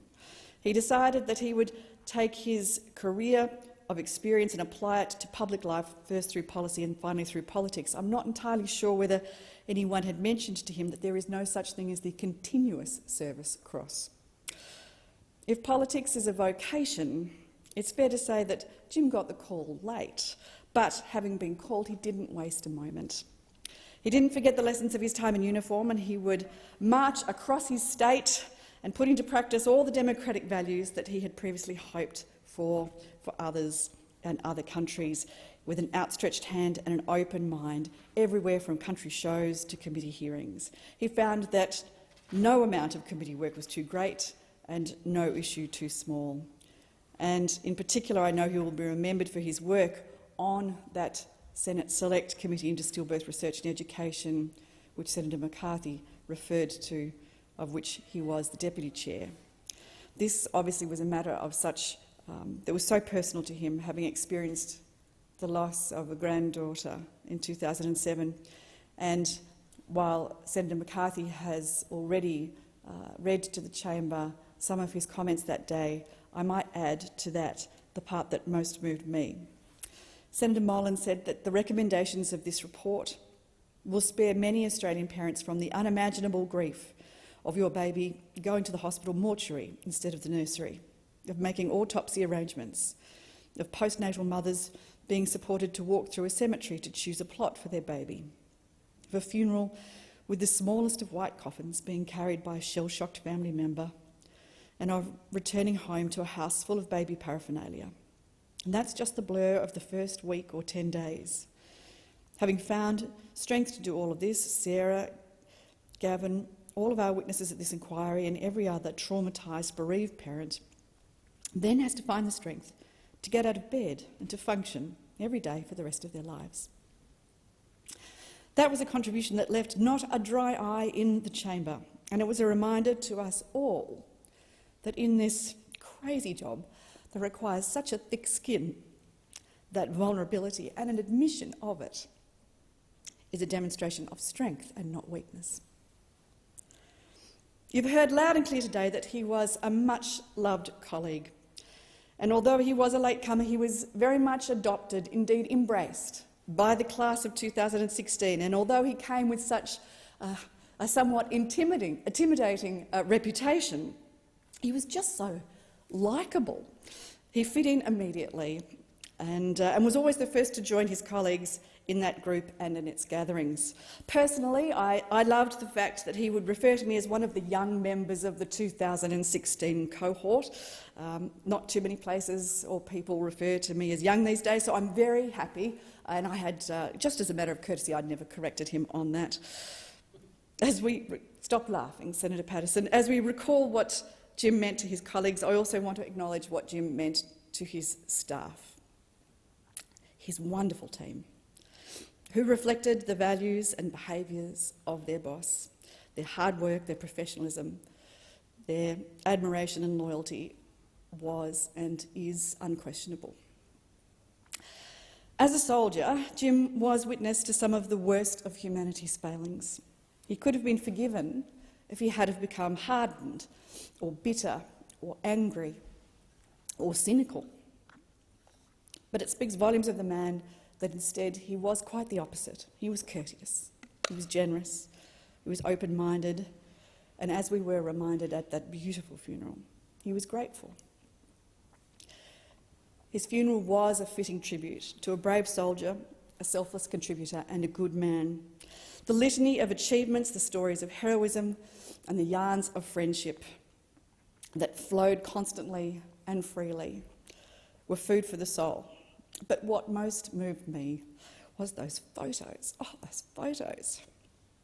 Over and over, passing years, each in turn showing service to his nation and love of his family. My thoughts go out to his family, of whom he spoke to us often, to Annie and Erin and Felicity, Sarah, Michael, and those beautiful grandchildren who were clearly so desperately loved. How lucky we all are to have shared our time on this earth with a man who did what we all wanted to do, to live a life that makes a difference. So vale to our dear friend, Senator Jim Molan, a man whose trumpet never sounds retreat. Senator Patterson. Deputy President, I rise to make a short contribution in tribute to my friend and our former colleague, Senator Jim Molan, and in doing so I acknowledge his family, his friends, his former staff who are with us here today on what I know is another difficult day in the last couple of very difficult weeks in their life. I want to associate myself with the very fine words of other senators who've spoken already in this debate, particularly Senator Birmingham and Senator Wong. It is a wonderful tribute to Jim as a person that he has been so warmly remembered by people from both sides of this chamber, and it is a reflection on the very fine way in which he conducted himself here. I won't repeat his very distinguished CV and record of service, except to note what a rare and remarkable and amazing thing it is to have someone who's dedicated almost every single day of his life in the service of his nation. From in uniform to civil society organisations and ultimately here in this place, Jim lived a life for others and for his country. And that is a great act of selfless contribution to our country, for which we should be very grateful and for which he should be very warmly remembered, and for which I hope his family is very proud, because it's an astonishing legacy and example that he sets for all of us. Jim and I were collaborators in this place on issues of national security. We were both concerned about the strategic circumstances that our country finds ourselves in. And the perspective and the authority and the credibility that Jim brought to those debates and those public conversations were just so important. He is in very large part to be credited for the very significant change in posture that Australia has adopted in the last 5 years to take much more seriously the threats that we face as a country and to see the world as it is rather than we might prefer it to be, to accept the reality of the circumstances that we find ourselves in. I've been reflecting over the last 2 weeks about the best tribute that we can pay to Jim, the best way in which we can honour his service. And I think it is by continuing his life's passion and his life's work as best we can. We will be imperfect custodians of his legacy because none of us can replicate his record of service and insight, but we can do our very best to carry on his progress and his mission. And I know Jim was gratified and grateful and proud and pleased of the progress that our country has made, particularly over the last 5 years in readying ourselves for the period of conflict that we know is a possibility that will come in the future. But I know he was also dissatisfied that that progress wasn't far enough, that it wasn't swift enough, it wasn't comprehensive enough. And I know to his very last days he was agitating for more and faster and swifter and more comprehensive action to make sure that our country is resilient and can navigate the tumultuous times that we suspect we will face in the decades to come.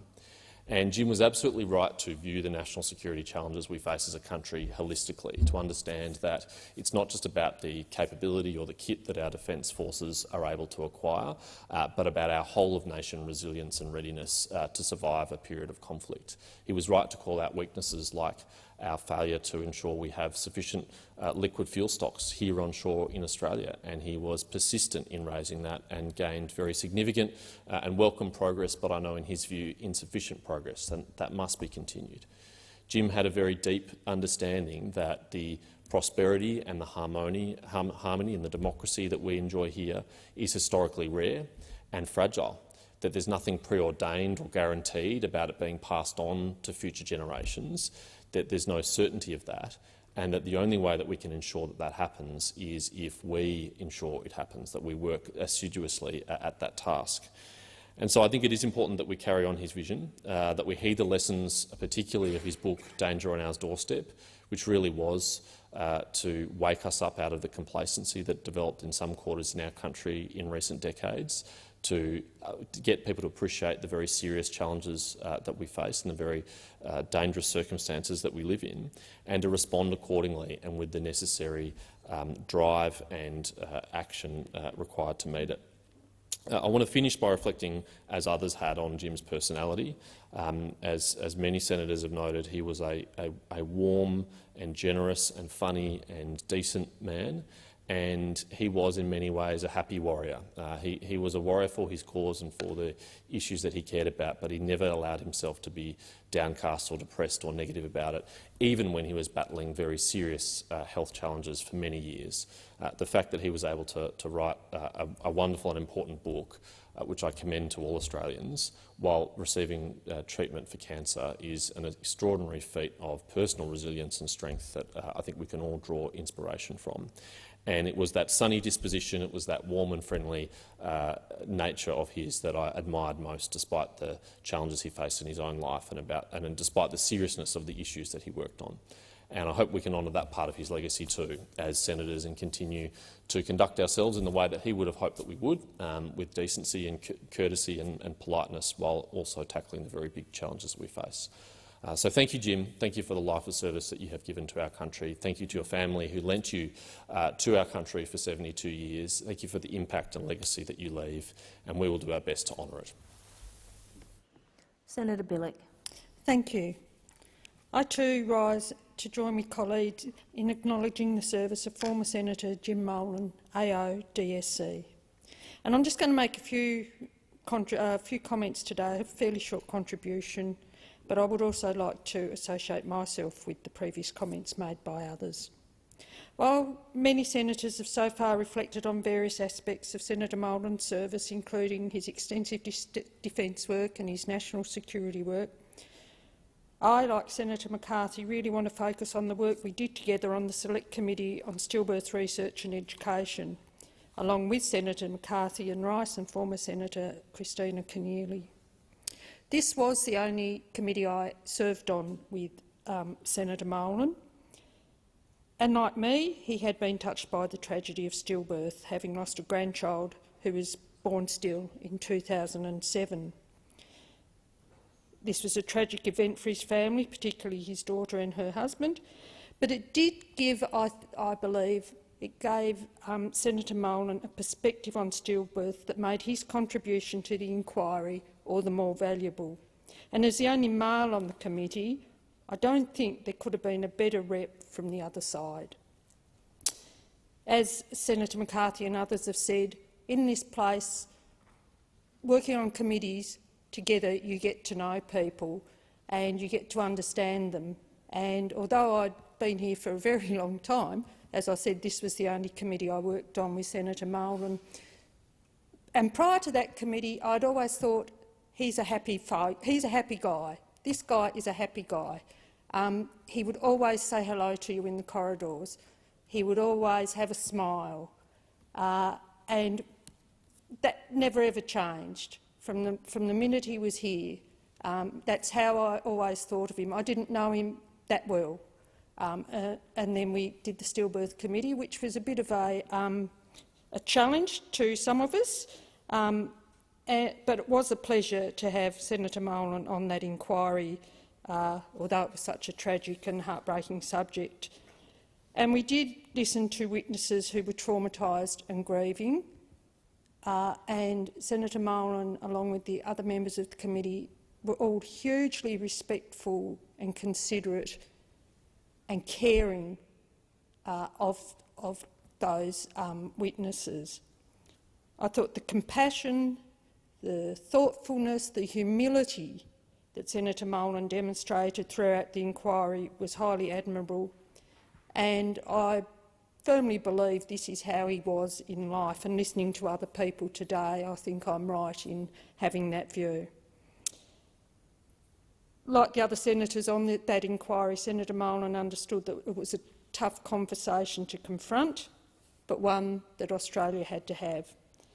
And it was a conversation that forced some of us, including him and myself, to at times relive painful memories. Nevertheless, the work was done. And it was done collegiately, whether it was Labor, Liberal or the Greens. I think that committee and the people on that committee truly showed the parliament at its best. I've been here 15 years. I've got to say, I think that committee really did show the parliament at its best. And I would like to thank Senator Molan for his truly valuable contribution to that effort. Senator Molan's advocacy for supporting families affected by stillbirth and for reducing rates of stillbirth in Australia didn't just start and end with the inquiry. He continued that work after as well. As I said, we weren't close friends, but he was friendly to everyone. It was in his whole nature. And he would, as I said, he was always smile and say hello when passing me in the corridor. And I did find out that his birth name was Andrew. His first name was Andrew. I used to think it was James and he was just called Jim, but then I found out it was Andrew. And so I would always greet him in the corridors with "Hello, Andrew," and he would always laugh. He would always have a smile and he'd always respond very cordially back to me, "Hello, Senator Billick." But I would always say to him, "Hello, Andrew." He always took it in good humour, and Senator Molan and I do belong to a very select group of people. I'm a cancer survivor. Well, I'm in remission, as everybody in this place knows. So I didn't actually really talk to Senator Molan about his illness all that much, but can I say that the courage and the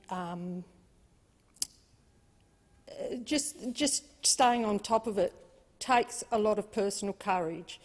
Just being able to get up some mornings takes a lot of personal courage, even when you're in remission.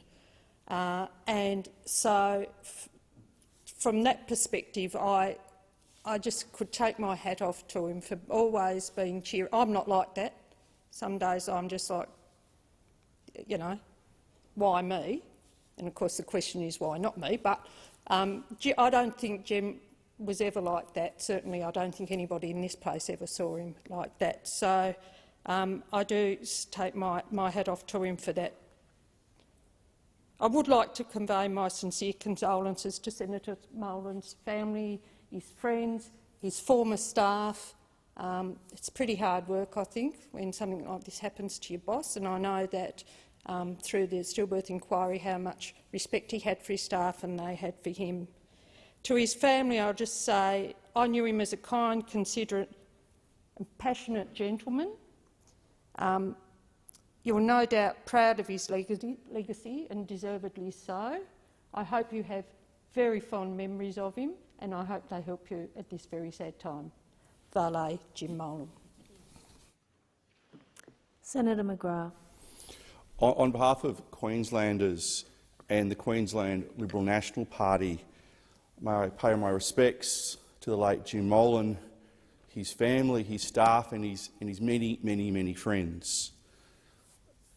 Let life not be measured by length of words or speeches, but by service. And Jim Molan served.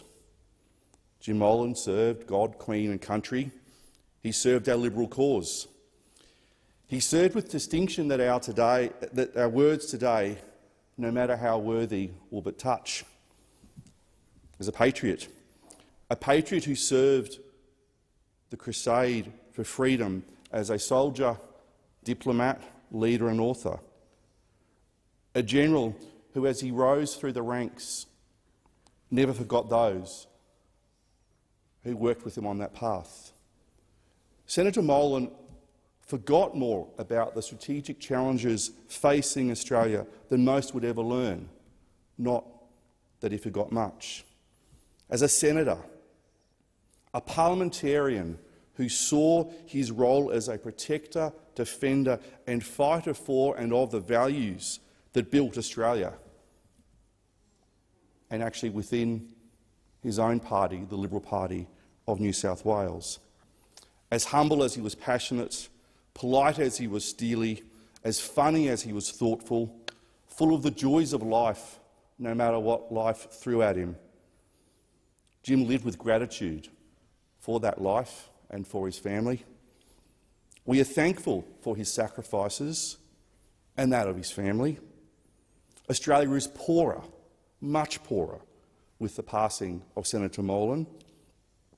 We honour his service as a servant leader, and it is up to all of us in this place to deliver on the legacy of Senator Molan and the words and speeches that we have delivered today. Senator Smith. Thank you very much. The loss of our friend and Senator Jim Molan was felt in every corner of the Liberal Party.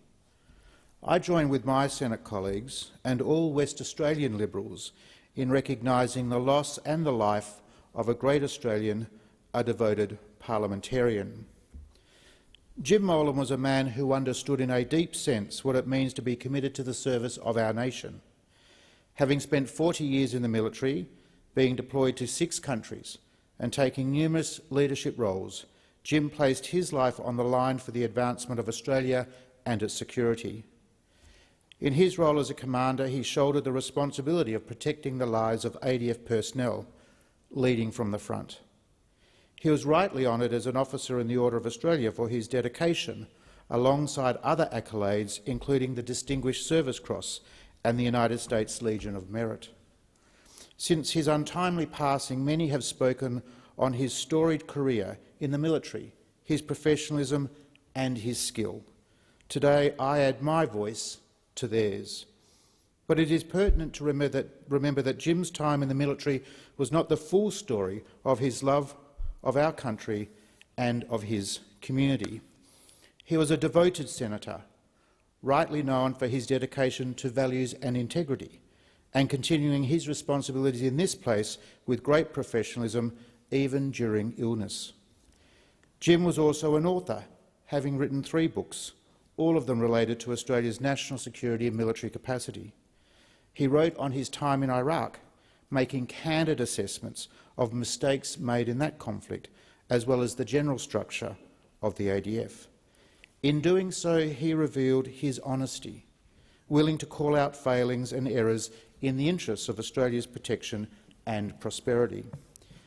Jim understood that without self-critique, there is no growth, and that is true for people, institutions and nations. I had the opportunity to share with Jim following the publication of his most recent book, Danger on Our Doorstep, a warning and risk assessment analysis of some of the major security threats for Australia and the Southeast Asian region.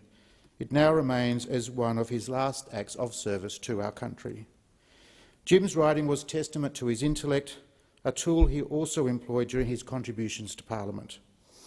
He was instrumental in the development of the Coalition Government's Operation Sovereign Borders policy, and throughout his time in the Senate defended Australia's security interests with great energy.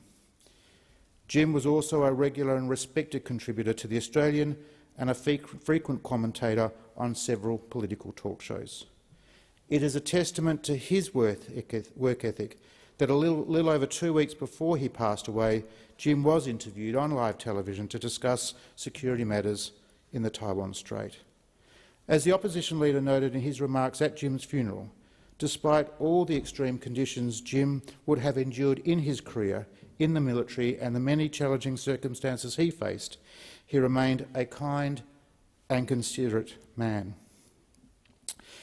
The relationship between senators and chief whips can be eclectic, enigmatic, joyous, less joyous, but always one of discretion and trust.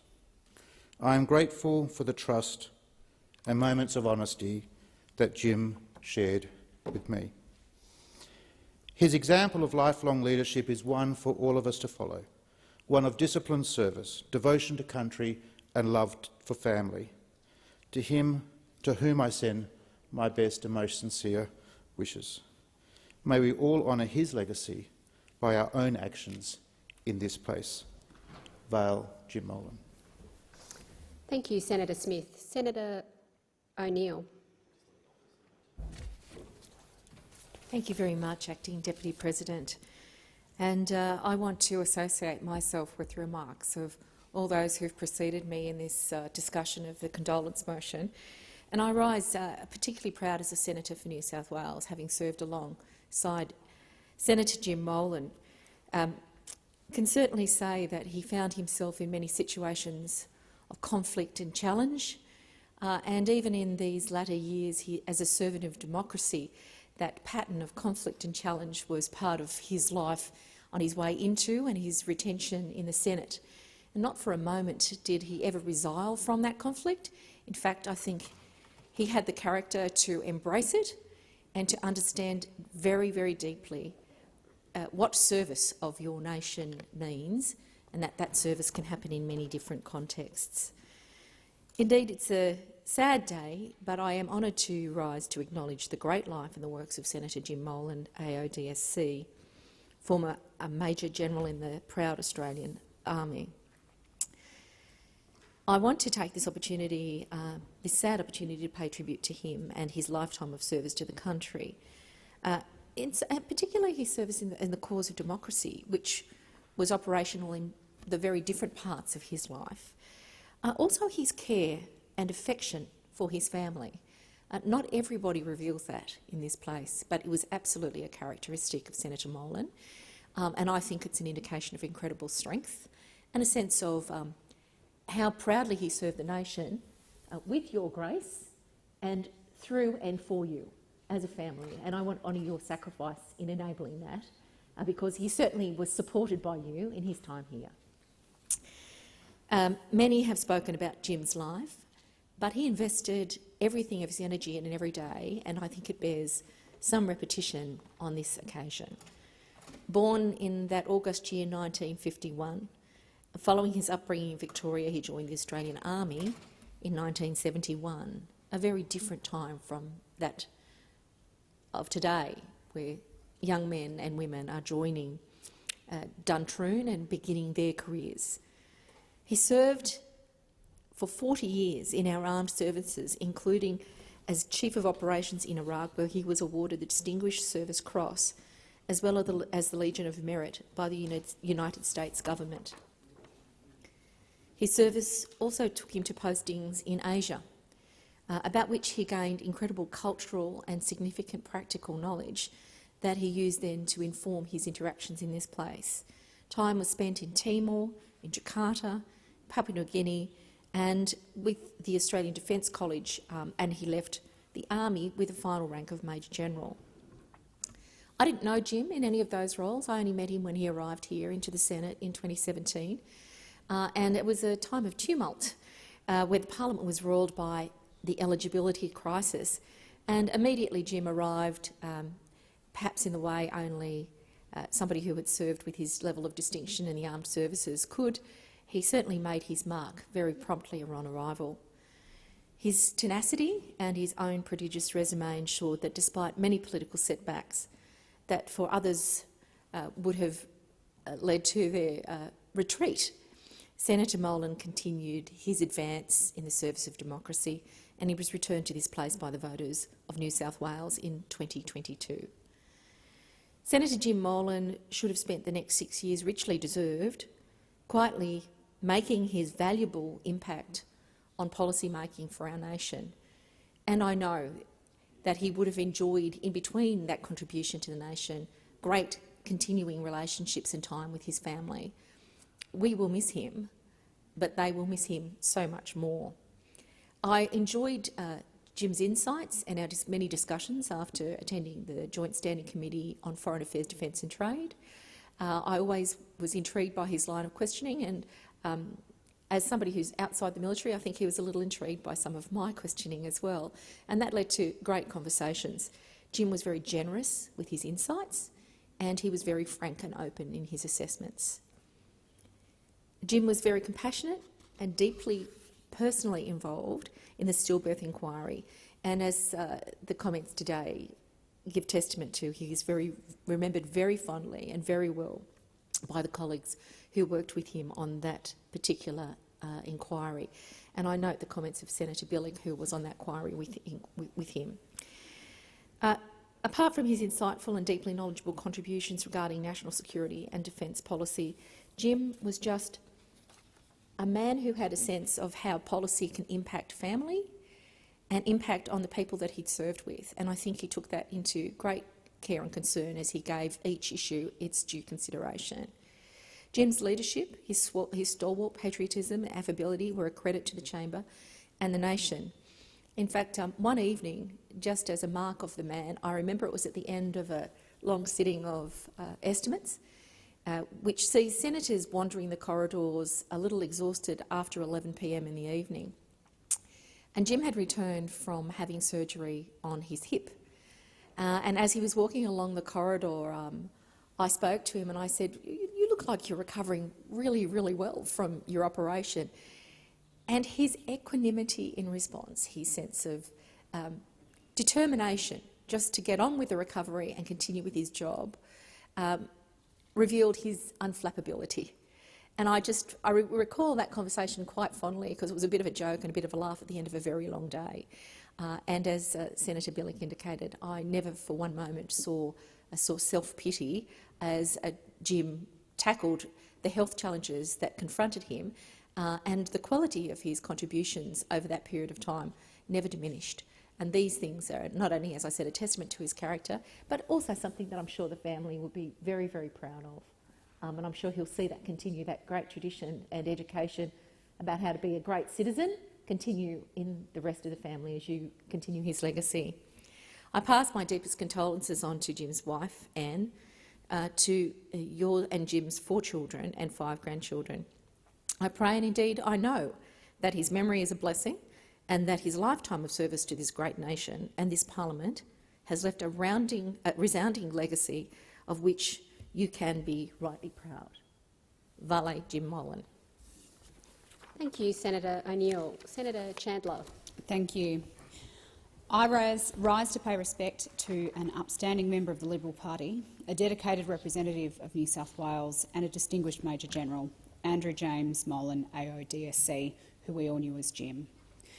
Senator Molan's passing is being felt around this chamber and in this parliament by all of us who knew him and by the Australian community who so greatly admired him and his lifetime of dedicated service to our nation. As a representative in the Senate for New South Wales, Jim was a champion for his state, a man of honour who worked with distinction to serve the interests of his community. He was a proud Liberal, but above all, he was a proud Australian and a fierce defender of our national sovereignty, both in the Parliament and in his distinguished career in our armed forces. Jim will be remembered as one of Australia's most important voices in speaking up eloquently and persuasively about the increasing security threats Australia faces and the need for us to more urgently prepare for those threats. Jim's deep knowledge and understanding of the issues of national security and Australia's armed force capabilities stem from his time serving in our Defence Forces, where he attained the rank of Major General in the Australian Army. With a number of published works to his name, the breadth of Jim's expertise made him a highly respected voice on such matters. His final book, published just last year, Danger on Our Doorstep, made a sobering assessment of the challenges to regional and global security posed by an increasingly aggressive Chinese Communist Party. On a personal level, I was honoured to have worked with Jim on the Senate Foreign Affairs, Defence and Trade Committee, and I always deeply valued his wisdom and the guidance that he provided to me, and I think I will continue to value that wisdom and guidance in retrospect from here. His passion and his single-minded focus on issues of national security proved to be an invaluable asset when it came to scrutinising Australia's defence policy and military capability. It was a measure of Jim's character and dedication to Australia that, despite his ill health, he attended Senate estimates in November last year and asked a series of questions about our nation's defence capabilities that were, as usual for Jim, incisive, pertinent and deeply relevant to Australia's future challenges. In the years ahead, I, and I'm sure many of my colleagues in the Liberal Party, will do our best to continue Jim's legacy by asking the questions that Jim would have asked and speaking openly and without spin about the threats that Australia faces and what we need to do to counter them. He was a good friend to all of us, a mentor to many, and a voice of reason within our party room and the Parliament, and I know that he will be deeply missed. I extend my sincere condolences to Jim's family, particularly those who are here today, who I know have lost a loving husband, father and grandfather. Rest in peace, Jim, and thank you for your service. Thank you, Senator Chandler. Senator Askew. Thank you.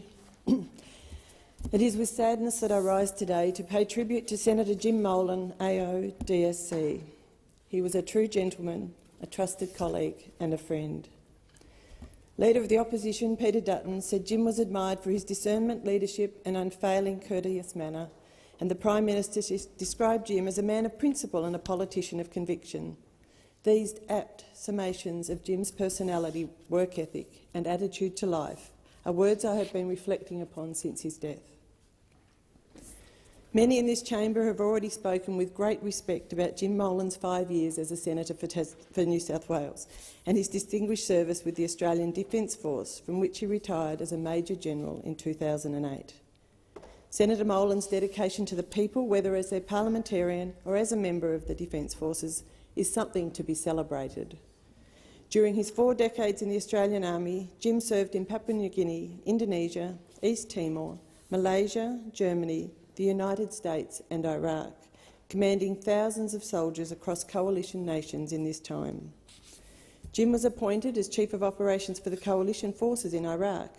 This service was recognised when he was awarded the Distinguished Service Cross and Legion of Merit by the Australian and US governments, respectively.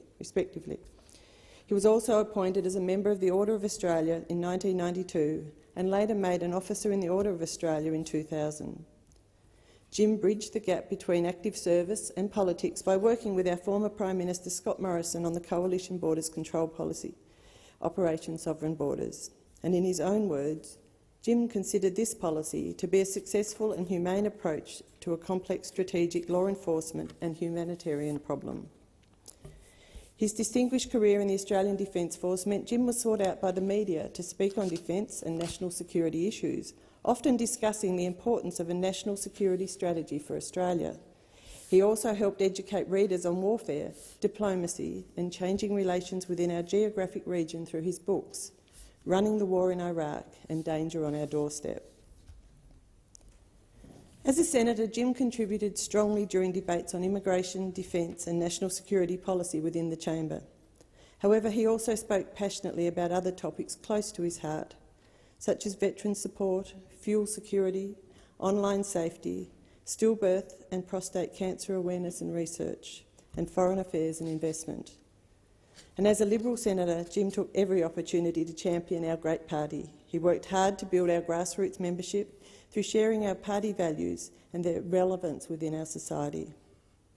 The Rayola community in which Jim and his family lived in the New South Wales High Country was richer through his involvement as a volunteer firefighter and rescue helicopter pilot, and his advocacy during the recent floods, the Black Summer bushfires in 2009 and the 2003 Canberra bushfires. His passion for the regions he represented through his work as a parliamentarian since 2007 was easy to see.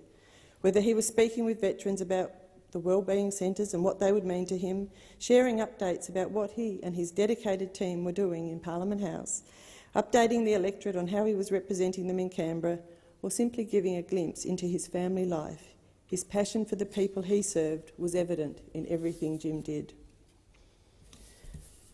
Service was a big part of Jim's life, both military and public, but Jim Molan was also a supportive and encouraging friend, a devoted husband, father and grandfather, and a hard-working, decent man. I offer my sincere condolences to Jim's wife Anne, their 4 children, Sarah, Erin, Felicity and Michael, and 5 grandchildren, Sophie, Angus, Eliza, Grace and Andrew. They remembered his full life, courageously lived, devoted to family and in service of the country he loved. Indeed, during his recent funeral, our celebration of life, as previously commented, Jim's daughter, Erin, shared how proud she was of her father and he of them, his 4 children. Jim was her go-to man, whose opinion she respected most. She says he taught his family to care deeply for each other and their country. Erin said Jim led by example and had instilled in all of them a work ethic that she would be forever grateful for. It's a great legacy. And son Michael spoke of Jim's unwavering appetite, hunger, determination, focus and passion as metaphors for how he lived his life. At this point, I would also like to acknowledge and thank Jim's staff, and in particular Jackie Cummins, who I know has been a great strength to Jim and his family throughout his illness and since his passing. I've also been asked to pass on my brother, former Senator David Bushby's condolences to Jim's family. As the Chief Government Whip at the time Jim first joined the Senate, David worked closely with Jim until David's retirement from the Senate early in 2019. On his Facebook post at the time of his passing, David described Jim's life as a rare example of a life fully devoted to the service of others, combined with a deep desire and conviction to improving their lives. I had the privilege of sitting next to Jim in the Senate chamber for most of the 46th Parliament and appreciated his generous support, encouragement and friendship during that time. I admired and respected Jim and reflected often at how well he managed his cancer diagnosis and the subsequent treatment with grace and bravery, as he had lived his life. I will miss Jim and want to thank him for his tireless service throughout his life, lest we forget, and may he rest in peace. And Madam Acting Deputy President, I just also wondered if I could seek leave to table a contribution from Senator Brockman, who is unable to be here today. Thank you, Senator Askew. Is leave granted? Leave is granted. I'll do that. Thank you. Thank you. Senator Polley. Thank you, Madam Acting Deputy President. I rise too to give a few short remarks in relation to the condolence motion for former Senator Jim Molan, AO DSC. It's without a doubt that his contribution to this place was one of distinguished service, and he did that throughout his life. It's been spoken about in the chamber today by everyone in relation to his service through his military service, his commitment to this nation and to our people, his military service.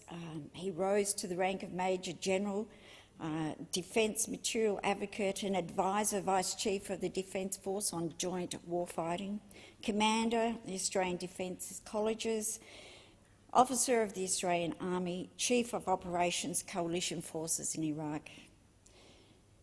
Jim was appointed a member of the Order of Australia in 1992, and he was appointed as an officer of the Order of Australia in 2000. I think what we can take from the contribution from Jim over that time that he served in this place was one of he was open, he was friendly. People have remarked he always had a smile on his face. But the one thing that he gave most of was his time. And I always have believed the greatest gift you can give anyone, whether it's your family, whether it's your friends, whether it's a colleague in need, is time. I think we can all take a leaf out of his book and learn to do that more often. We often talk about people in these condolence motions, about their service, about their personality, and we pay tribute to their families. But it is without doubt that Senator Molan's family not only gave of their time with him when he served in the military forces, but also when he came to this place. And we who sit here and those listening know how much time and sacrifice families make for the service of their loved ones in this place, particularly for him on top of his military service and having family that served in the military, then I know only too well of the sacrifices those families make. I obviously pass on my deep respect and condolences to his wife and to his family, to his friends and extended family. I understand the unimaginable time of grief and loss. What is too difficult now not to acknowledge that we have lost 3 senators in the last 2 years, with the late former Senator Kimberley Kitchener and former Senator Alex Gallagher, and now Senator Jim Molan. It's a time when we should be reflecting on not only our service and our lives and the commitment that our families make to support us here, but we need to ensure that the suggestion that's been made in the past, and I've been speaking to the Special Minister of State, that we need to have recognition of those who die while in office. And I think the best way would be for a rose garden, and I think it's just a mark of respect. Unfortunately, since I've been in this place, we've had 4 senators who have passed away while in service to their country. So we will continue to do that. I honour Jim's contribution. I never actually got to serve with him on any committees, but we already had Senator Molan Deary speak about the stillbirth inquiry that she chaired. And I know from conversations I had with others in this place that his personal experience brought a deeper understanding of all of those issues. And I think that just reflected the man that he was. Yes, he was tall in stature, but wherever he was in a room, he did light it up with his charm, his intellect and his friendliness. So he will be sorely missed by, I think, everyone in this chamber, irrespective of which side of the chamber from whence you come. But I think it is a time, as I said, to reflect on some of the attributes that have been talked about this morning, and I'd like to say that I share so many of those contributions that have been made, and to know that he was respected, to have so many people get up and make their contribution, I think is a testament to the man that he was. So my condolences, and I say rest in peace, Jim. You have served your country, you have served your parliament, and you have been a leader of not only of your community but of your family. Rest in peace. Thank you, Senator Polley. Senator Canavan. Thank you very much, Madam Acting Deputy President. Well, this is the saddest first day back at school that I've ever experienced.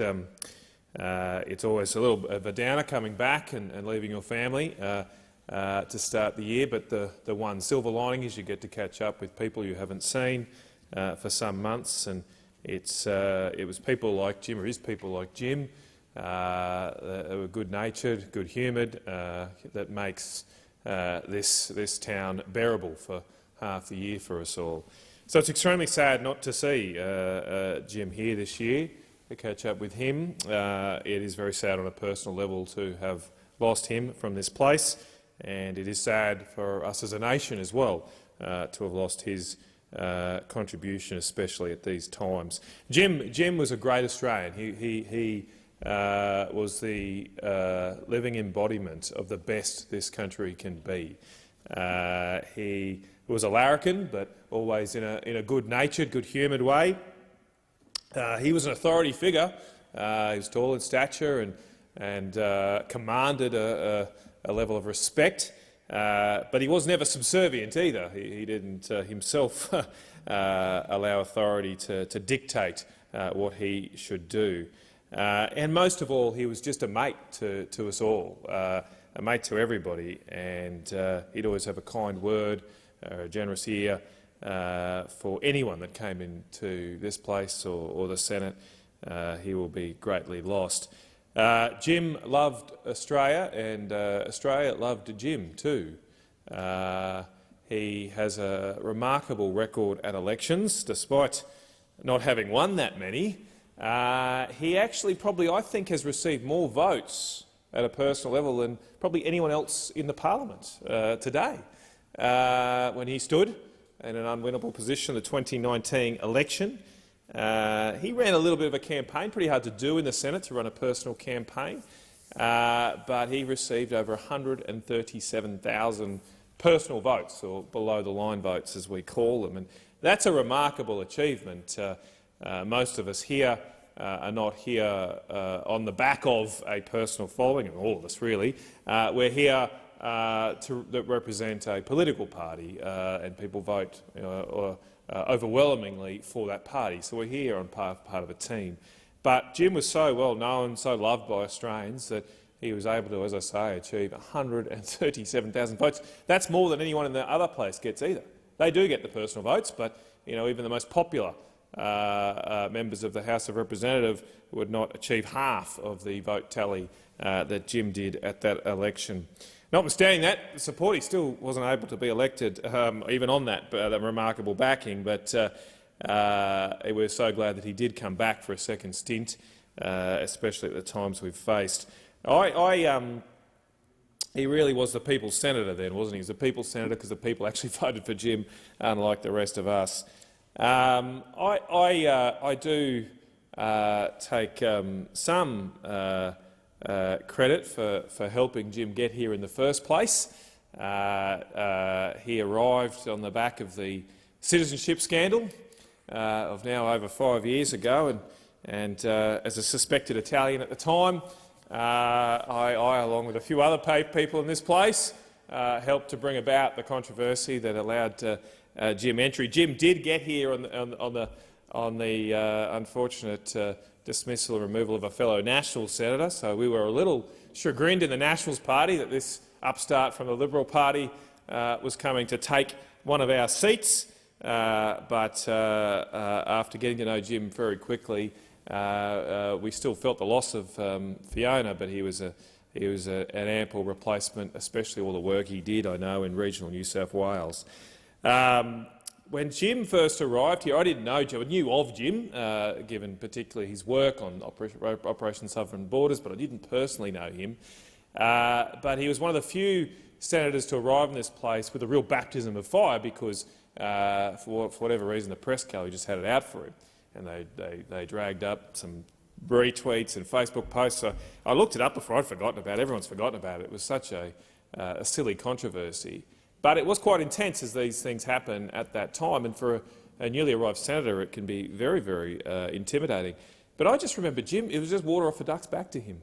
And a few of us went up and see how he was going. As I said, I didn't know him, but he never looked perturbed by it all under such intense pressure and glare. And I suppose after getting to know him, he was great in this place because he was able to disarm the press gallery with as much ease as disarming an unruly militia in a strife-worn town. They were nothing compared to what he had to deal with in his life, and a lot of us could take a leaf out of Jim's book in not being intimidated by the respected ladies and gentlemen upstairs in the press gallery. And so he very early established himself as a senior figure within this chamber, and as many others have commented on, he contributed widely on a wide list of areas and policy imperatives for our nation. I mean, as it has been commented, Jim was a bit of a Renaissance man. He was a soldier, but he was also a firefighter. He was a writer, a commentator, a father, a great family man, a great Australian. And while he is well known, or most well known, for his contributions on defence policy, I think it's really important to note the unique perspective he brought to this most important area of concern for our country.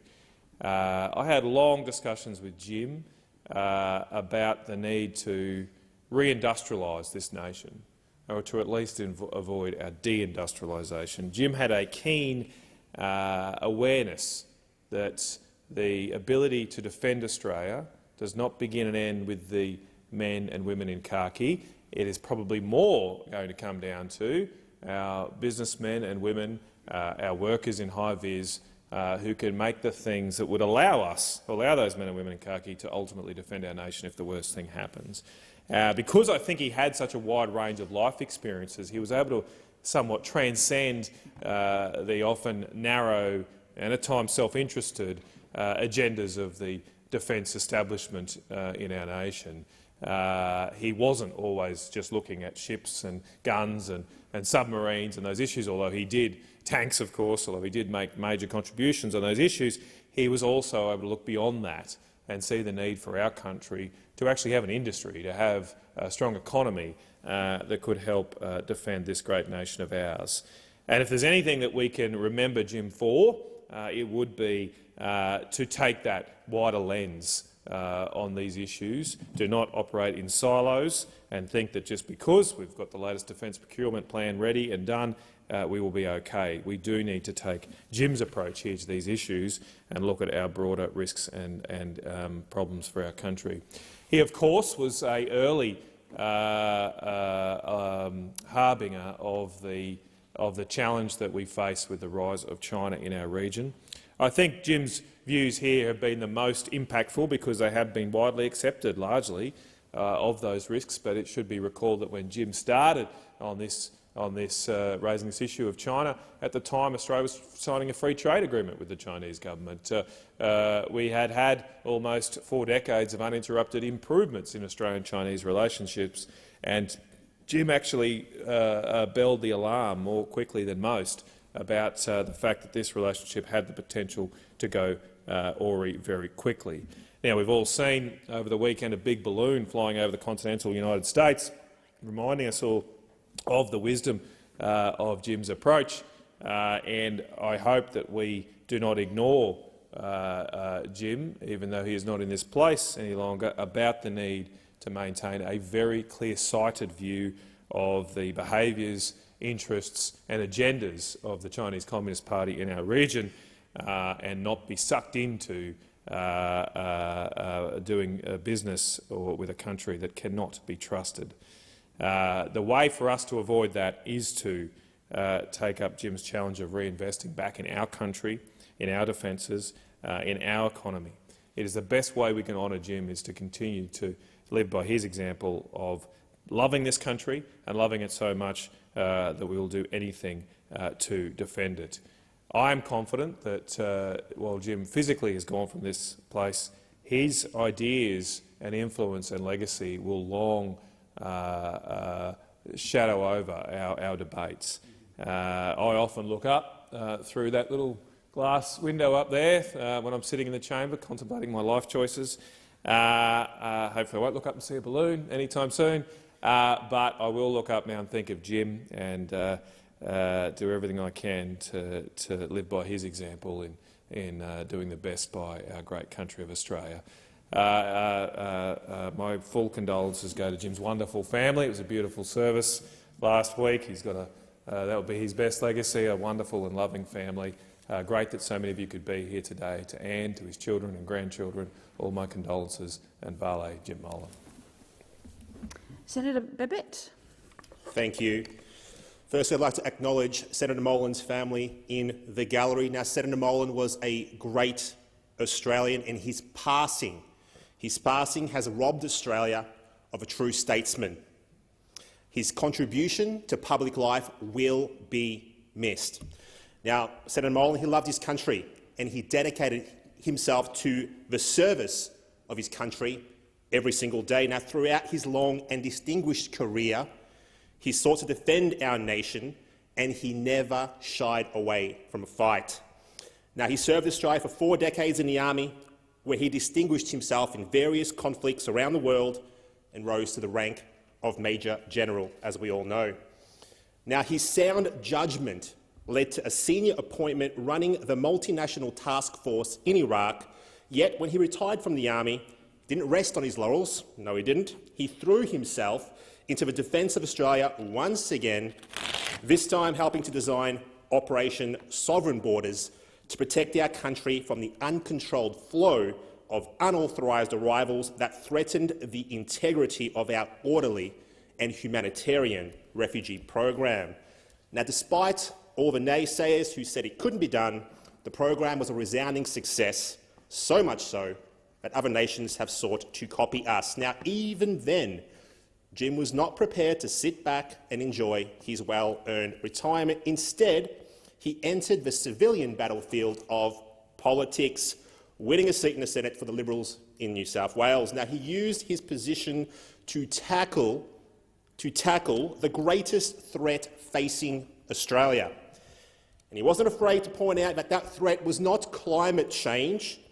That threat was the global ambition of a rising China. In his last book, Danger on Our Doorstep, which I'm proud to say I do own and I have read, Jim warned that Australia was not that war with China was not only possible, but it was much more likely than people might realise sitting at home. Yet, as Jim said, Australia is large enough, we are rich enough to defend ourselves. We just have to understand the vital importance of the old saying, if you want peace, you must prepare for war. And as he put it himself, we don't have 75 years to muck around with a Gucci military designed to send small token forces to be part of a US force with the aim of showing the flag. We have to deter China by being capable of winning an armed conflict. We need nuclear-powered submarines, not in a couple of decades, but as soon as possible. Under our current procurement strategy, they will arrive too late to solve our most urgent problem, which is how do we defend ourselves now, particularly if the US was unable to come to our aid. Now, we need to strengthen our military. We need to become more economically resilient, and we need to be psychologically battle-ready. Now, instead of dividing our nation along racial lines, which some have sought to do, and looking backwards with shame or anger, we need to unite as a people, proud of our achievements, forward-looking, and most importantly, ready to defend our country. Now, Senator Molan was a rare man. In this day and age, a man who insisted that facts, however unpleasant, must direct our thinking. He insisted that reality, rather than ideology, should inform our perspective, and as a result, his plain thinking and clear-sighted vision provided an invaluable resource to our nation. Now, the best way, I think, to honour Senator Molan's life and work is to take up the baton of properly preparing Australia for a war with China that none of us want to fight, but which we can only deter by being prepared to fight and to win. Our nation has lost a great patriot and a fearless warrior. Now, may he rest in peace, and may his legacy live on and inspire us all to do better and to defend our nation. Thank you. Thank you, Senator Babet. Senator Colbeck. Thank you, Acting Deputy President. I rise to make my contribution to the motion of condolence for Major General Andrew James Jim Molan, AODSC. And I acknowledge his family in the gallery today, and I acknowledge the contributions, and I associate myself with the contributions of colleagues around the chamber. And I thank the government for the way that they've supported the arrangements for today's motion, as acknowledged by Senator Birmingham. It is a great tribute to Jim that the government has been prepared to do that, and I think it's a clear demonstration of the mark of respect for Jim across this chamber that the government's been prepared to do that. Much has been said of Jim's service in the military of over 40 years, his service in Papua New Guinea, Indonesia, East Timor, Iraq, and 40 years of service in the Defence Force is in itself an extraordinary thing. The progression of his career, his promotions, but then how those experiences became so valuable in the development and the implementation of something like sovereign borders. Jim's understanding of the region, Jim's understanding of the people, not only here in Australia but in Indonesia, and that experience being put to use so powerfully in the design of sovereign borders, but then the implementation of it. And the fact that that remains a policy to today is one of Jim's great legacies. Despite the criticisms of the policy and its implementation, we understand its effect. And it's quite sadly the case that it's on occasions such as this that we learn so much more about our colleagues. And that Jim was so much more than just a military man, as has been indicated today. He was a man who so strongly supported his community. He gave to his community as in the form of his service through the Country Fire Service, for example, but he was also strong as an advocate for his community as a part of his parliamentary service. And I had a number of occasions to interact with him when things weren't going as they could be in his community, and his advocacy was always there. As has been said by so many of our colleagues, it wasn't aggressive, it was factual, it was persistent. It was looking for solutions for his community. And we all respected him so much for the way that he conducted himself in providing that advocacy for his community, for the issues that he was working on, and they've been very well described across the chamber today. And sometimes we actually get cast by the public perception of who we are, and I think today is a great opportunity for us to be able to reflect on the greater breadth of Jim that was the reality, and pay acknowledgement to that, and recognise how much he gave in so many different ways. Like Jim, I came back into this place through the accident of Section 44. A little bit after Jim, he'd been here before me, and my first interactions with him were walking to divisions from the part of the building where we'd both been stationed when we came back in, and that was about the time of his hip replacement. And I can always remember walking behind him, catching up with him as we walked down the corridor, how straight he stood. And I think that's a mark of Jim too. He stood strong, he stood tall, he always did in whatever he did. And you knew that he was hurting, but he wasn't going to let it beat him. And he continued to hold a posture. And that was a reflection of him more broadly, the way that he carried himself. Many people have spoken about his presence in this place. And it was more than just about what he said. He was a man of his word. He was a man that you knew you could trust. He was honest. He is the straightest arrow. The straightest arrow. I'm so pleased that I had the opportunity to know him. There's been discussion about his smile. When, on the very sad occasion of his passing, I was sent some photographs of interactions with various colleagues around the chamber, and there's a photograph of me and Jim sitting over there on the corner of the chamber when the place was a lot more sparsely populated, and in divisions we got to sit right in the far reaches of the chamber, and there's a photograph of him and me smiling and while we were talking to each other, and I think photographs of me smiling over the last 3 years are a pretty bloody rare thing. But Jim managed to get that out of me, and I was so pleased to receive that from my staff. But can I say, there's been a lot of discussion about his love for his family. That smile was never as wide, it was never as proud as when we were talking about his family. We know how much he loved them. It's been said so many times around the chamber today, but you could see it in him when we were discussing family. How important his family were to him, how proud he was of his family, and it wasn't just something that he said. You could see him glow. You could see it in his smile when he was talking about his family. Jim's someone who's been taken from us way too soon. He's given a lot, as we've all discussed. But gee, he had so much more to give.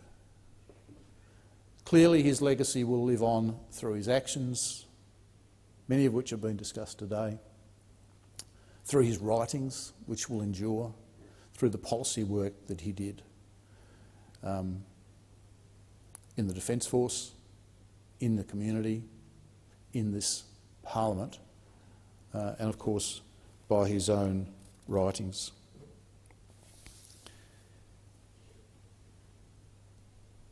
I think we're also so pleased in the Coalition Senate Party room when Jim turned up to see us just before Christmas. I mean, it was so good to see him. He knew things were tough. We all had those personal conversations. But the fact that he took the time to come in and see us was just so special. We're all going to miss him. I think that's evident from what's been said around the chamber. We know that many others will miss him too, and we send our condolences to them. We know how much his family will miss him. Just based on the fact of how much we're going to miss him, and that they loved him so much more, and they will miss him so much more.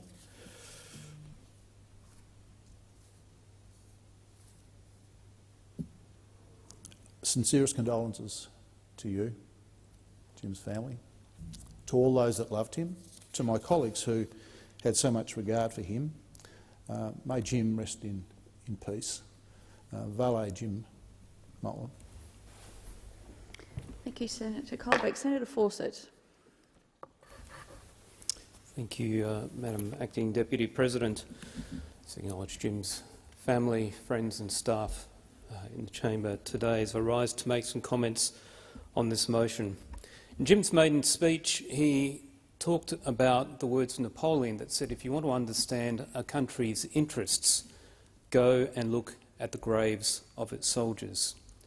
And it struck me yesterday as we were at the Australian War Memorial for the last post, how appropriate those words were. On the one hand, we were there to remember the life of Lieutenant Stanley Lefebvre, but as we stood and I looked around the gallery and I saw the numbers of campaigns that Australians have been involved with, it brought back memories of Jim and his service and the numbers of places he has served our nation. As we heard words from the Prime Minister talking about service and sacrifice, but also looking beyond the servicemen to the families who were left with a void, it brought me back to Jim and what you and your family are going through. as a Leader of the Opposition, spoke about the importance of democracy and freedom and being prepared to stand up and fight and be prepared to defend and promote those things that enable us to be the nation that we are, it brought back to mind all the things that Jim stood for. Again, in his maiden speech, he was kind enough to mention the fact that Senator Reynolds and myself had been the two people he had asked to escort him into the chamber. Not that at that time I knew Jim well. We'd both graduated from Duntroon, we'd had a career in the military, we were both Army pilots, but that was the first time I'd started to have a direct interaction with Jim in a professional capacity. It did, however, give me the advantage of having been in those three institutions to understand their mottos and their ethos and to see it so fully lived out. In a time when so many companies have vision statements and values and people give lip service to things, it's good to reflect on the values that the Army has. Service, they define as the selflessness of character to place the security and interests of the nation and its people ahead of our own, of courage, respect, integrity and excellence, all of which we saw in Jim. At Duntroon, the motto was learning promotes strength. And if there's one thing that I knew about Jim from his time here and at his funeral, were the comments about his appetite for learning, for understanding, and how that not only made him strong but made his contributions more powerful to this nation. And the Australian Army Aviation Corps, its motto is vigilance. And we see in Jim's contributions his vigilance, his care for this nation, for his family, and the fact that no effort was too much to help people be prepared. So across the roles people have talked about here today, soldier, senator, parliamentarian, patriot, advocate, aviator, I've seen Jim work. We worked together on the Joint Standing Committee on Foreign Affairs, Defence and Trade, and I've seen the detail of his work, his inquisitive nature, his willingness to challenge. Having sat in on Cabinet Office policy committees with Jim as we worked with leaders at the highest level in the nation to try and explain and advocate for the importance, in Jim's case, of things like a national security strategy, I've seen the diligence, the respect, but also the passion with which he has approached these issues.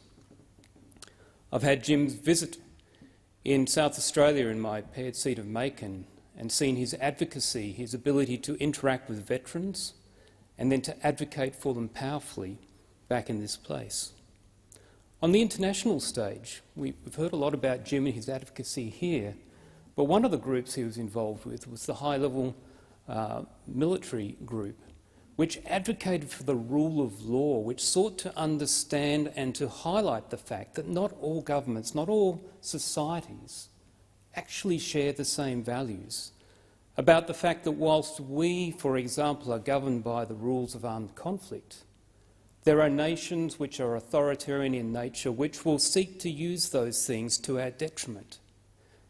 And Jim is the first to admit that he's had his critics along the way, but he was happy to have the critics where he was standing up for something that mattered. And so the report they issued, for example, around Israel and some of Israel's military conflicts, where, in his words, Israel demonstrated that they had standards for their defence force in terms of adherence to the rules of armed conflict that matched, if not exceeded, those of our own, earned him many critics. But it's an example of where he was prepared to put himself forward to advocate for the values that he believed were important. As an aviator, he served in 171 Squadron, as I did, but he was the honorary colonel for the Aviation Corps, and in his words, it was like being the tribal elder. And as I think of Jim's role here in this place, to some extent that's the role he played here. The tribal elder is not necessarily someone who has executive power, but the tribal elder is someone who brings a lot of wisdom, of experience, insight and discernment and encouragement. And that's what we saw him bring to the national policy debate, to colleagues in this place. There's another aspect to his character that I don't think a lot of people would use to describe Jim. We've heard about his stature, about his leadership, about his ability to command. But I would say Jim had a large dose of humility, which is not something you often associate with senior leaders, whether in politics or in the military. But Jim was humble enough to not only join a local RFS and get on the tools and work, but he was humble enough to learn from people. He was humble enough to relate to people regardless of their stature. As we see his ability to interact not only with community here, but also professionally with people on all sides of politics, internationally, the relationships he built with the TNI in Indonesia and others, speaks volume of the fact that he saw people, he respected people. And the fact that so many people here have seen Jim as a friend speaks to the fact that he respected people and he had the humility to value them and to value the time that he spent with them. I'd like to finish by returning to the Australian War Memorial. In the midst of the pomp and ceremony of the Federation Guard, of the fine speeches, of the laying of wreaths and all the things that were going on, we were interrupted incessantly by the beating rotors of firefighting helicopters flying overhead. And I thought Jim would think this was fantastic. I can imagine him being far more interested in where they were going, what loads they were carrying, whether they were achieving their mission than he was in the pomp and ceremony. And so I thought that last post-ceremony summed up so much of what was great about Jim. Vale Jim Molan. Senator Reynolds. Thank you very much, Deputy President. And I join my colleagues too in rising with great sadness today to pay my respects for the life of Major General and Senator Jim Molan, AO DSC, a man I had the great honour of escorting here into the Senate chamber to be sworn in. A particular honour for me as a junior officer within Defence, where there was this towering figure of General Jim Molan. So it was a great privilege and honour that he accorded me. I also acknowledge Anne and all his family, his friends and his staff who are still mourning the loss of this great man. Bapak Jim, or General Molan, was the rarest of officers. He was both a soldier's general and a general's general. He had that wonderful magic of the common touch, but also of great command presence. And I thank the family very much for allowing many of us to join in that wonderful commemoration of his very rich life. Although, as was said, he wasn't much for pomp and circumstance, I'm sure he was looking down with great delight at this wonderful mixture of military honours and also a service that represented his deep Catholic faith. And in particular, I'm sure he was down there looking with great pride at his very headstrong granddaughters, and he would be sitting there probably chuckling, again with pride, and there is no doubt where they get that from. So Australia has lost a true servant of our nation, of our alliance, and also a great loss to many people across so many different aspects of Australian life. He was a complex man, he was a gentleman, he was a battle-experienced soldier, a loving and devoted husband, as we've heard, father and grandfather. And as Senator Fawcett said, he was a man of great humility, but also a man of great humanity. A volunteer firefighter, an insightful author, and a senator focused just as much on strategic geopolitics as he was on fixing some of society's biggest problems and challenges. He served, as we've heard, for 4 decades in the Australian Army before retiring in 2008. He was justly recognised for his distinguished service with a Distinguished Service Cross, and also, as part of our alliance, the American Legion of Merit for the work that he did on Operation Catalyst in Iraq. His distinguished service also included deployments to Papua New Guinea, to Indonesia, Timor-Leste, Malaysia, Germany and, of course, the United States. And I did have the opportunity to travel with Jim to a country we both have great fondness for, and that was to Israel. And I'll never forget our visit to Beersheba, but also going up to the Golan and visiting UNDOF troops there. And I've got this fabulous picture, which I now treasure, of Jim and I standing there with UNDOF soldiers, and there is General Jim with these big glasses looking out into Syria, and you could see that great, the great picture of a true general. But I also greatly admired Jim for his fierce intellect, which was so evident in his books, in his command of the Australian Defence College, and his leadership of thought in command leadership, and also, more widely, in politics. Also, as the Minister for Defence, I was very grateful for Jim's approach to how he gave his advice. I always greatly appreciated the way that he did provide advice and insights, but I also greatly appreciated that we had a shared value of seeing the world as it actually is, not necessarily how we would like it to be. I also appreciated that he understood through his personal experience and his academic pursuits that in this place, to be politicians as generals, to be compassionate for the people that we serve, we often have to be strong and we have to be decisive. And he also understood, as many of us do, that peace for our nation and for the globe does require strength and conviction and courage. He was a true patriot, as many people have said, but he was also a nuanced patriot. Following his career, he became Special Envoy for Operation Sovereign Borders, as we have heard. And again, that was a very challenging role, but we were so grateful on our side of politics, and I'm sure the nation was as well, that we had demonstrated a great policy, an implementable policy, one that required great strength and courage of convictions to be compassionate, because he, like those on this side, saw that we had to be strong and we had to stop the people smuggling trade, because that was the most compassionate outcome for those people who were being exploited and for the thousands and their families who lost thousands of people when they drowned, the most horrific deaths at sea. And at Jim's funeral there were many fitting tributes that captured his warmth, his smile, his leadership, his service, his courage, his community service, his intellect, and, as we've said, his humility and compassion. But I think his priest, Father Grant, captured the essence of Jim so perfectly, and that is a life of gratitude.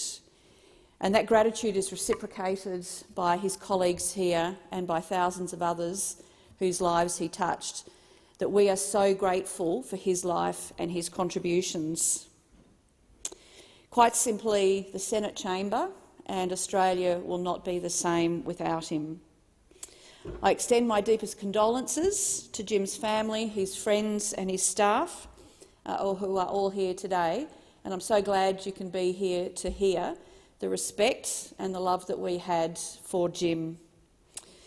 Jim, I will greatly miss your smile, your friendship, your considered advice and what you brought to us all. Thank you for your service, a lifetime of service to our nation in so many different roles.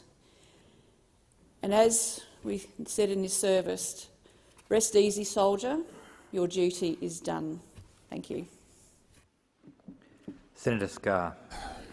Thank you, Mr Deputy President. If I can, at the outset, associate myself with the remarks of all of my colleagues that I've had the pleasure of sitting and listening to over the course of today.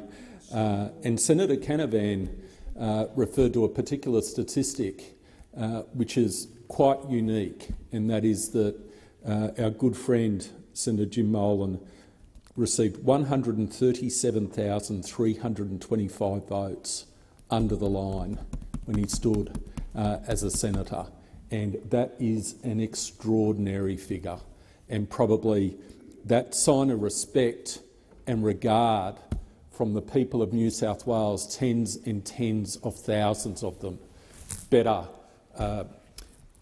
reflects the honour, the respect in which Senator Jim Molan was held in, better than anything we can articulate. I too would like to talk, as my friend Senator James McGrath spoke to, I'd like to also reflect on Jim's connection with my home state of Queensland. And Jim was, of course, commanding officer of the 6th Battalion of the Royal Australian Regiment and served with great distinction. And that is a battalion that was raised at Alamein Barracks in Enoggera. And I have spoken to members from the Royal Australian Regiment, veterans of the Royal Australian Regiment, and their respect and regard for Jim, and I'll speak further in that respect subsequently. The motto of that battalion is duty first, and everything which Senator Jim Molan did in his capacity as a senator in this place, in his capacity as a soldier, in his capacity as a pilot, a linguist, a commentator, reflected that duty first. But we do recognise, of course, that Jim was a husband, a father, a grandfather and a brother, and that perhaps was the greatest duty which he bore. And I reflect firstly in relation to how Jim was a mate to us. He was a work colleague, so he was something more than a senator or a general. He was a mate, and I remember when I first met Jim at a early morning meeting, and senators on the coalition side would have our early morning meetings when we'd discuss notices of motion at 8:15 or 8 o'clock in the morning, and quite often these notices of motion were brought on a day's notice. They dealt with many disparate topics. Sometimes they're pushing ideological agendas, other times seeking wedge politics, and a group of us would always get together first thing in the morning and discuss these notices of motion. And it was really in that context each morning, first thing in the morning, you might have had a bit of a torrid day in politics the day before, that as soon as Jim arrived or when Jim was there and you saw that big smile, it just meant so much to us. It just meant so much to us, and it was such a privilege to work with him.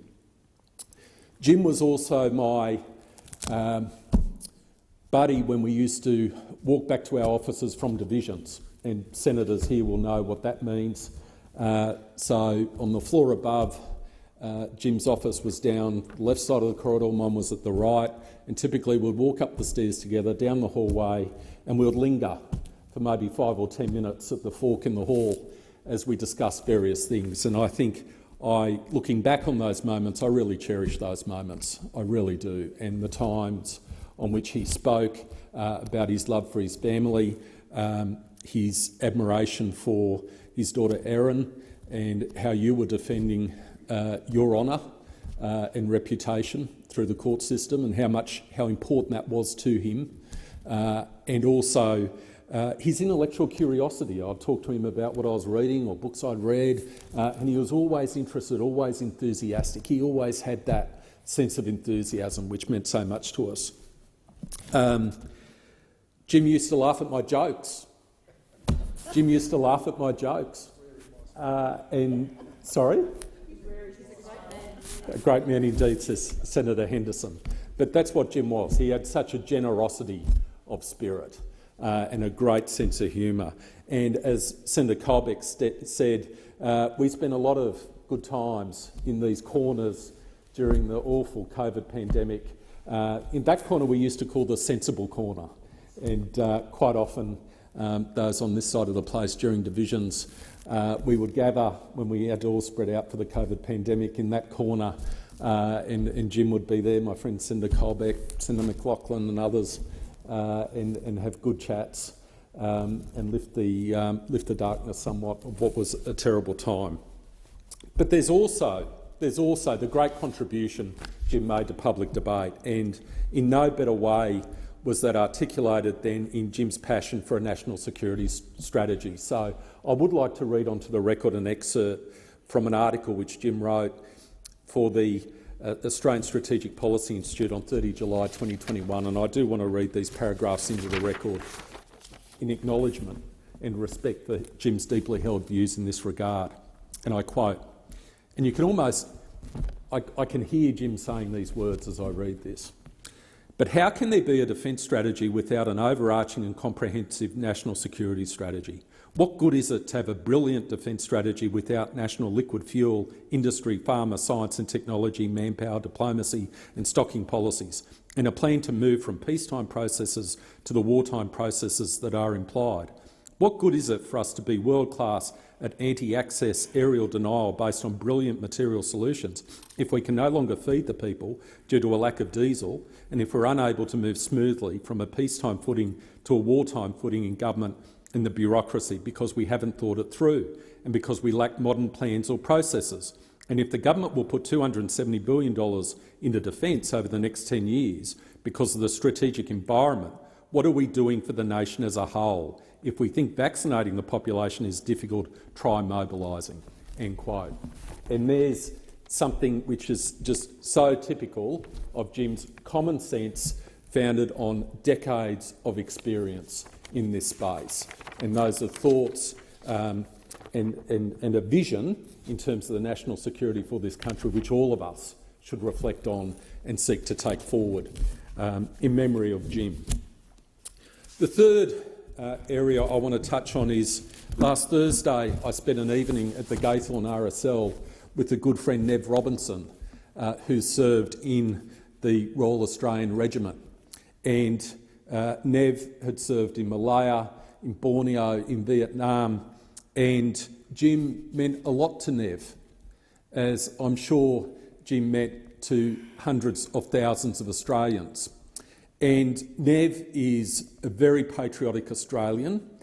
He's had his health challenges of late, but he still wanted to spend that time sitting down with me at the Gathorne RSL and giving his thoughts on Jim. So I want to convey those thoughts to this chamber now with respect to Jim.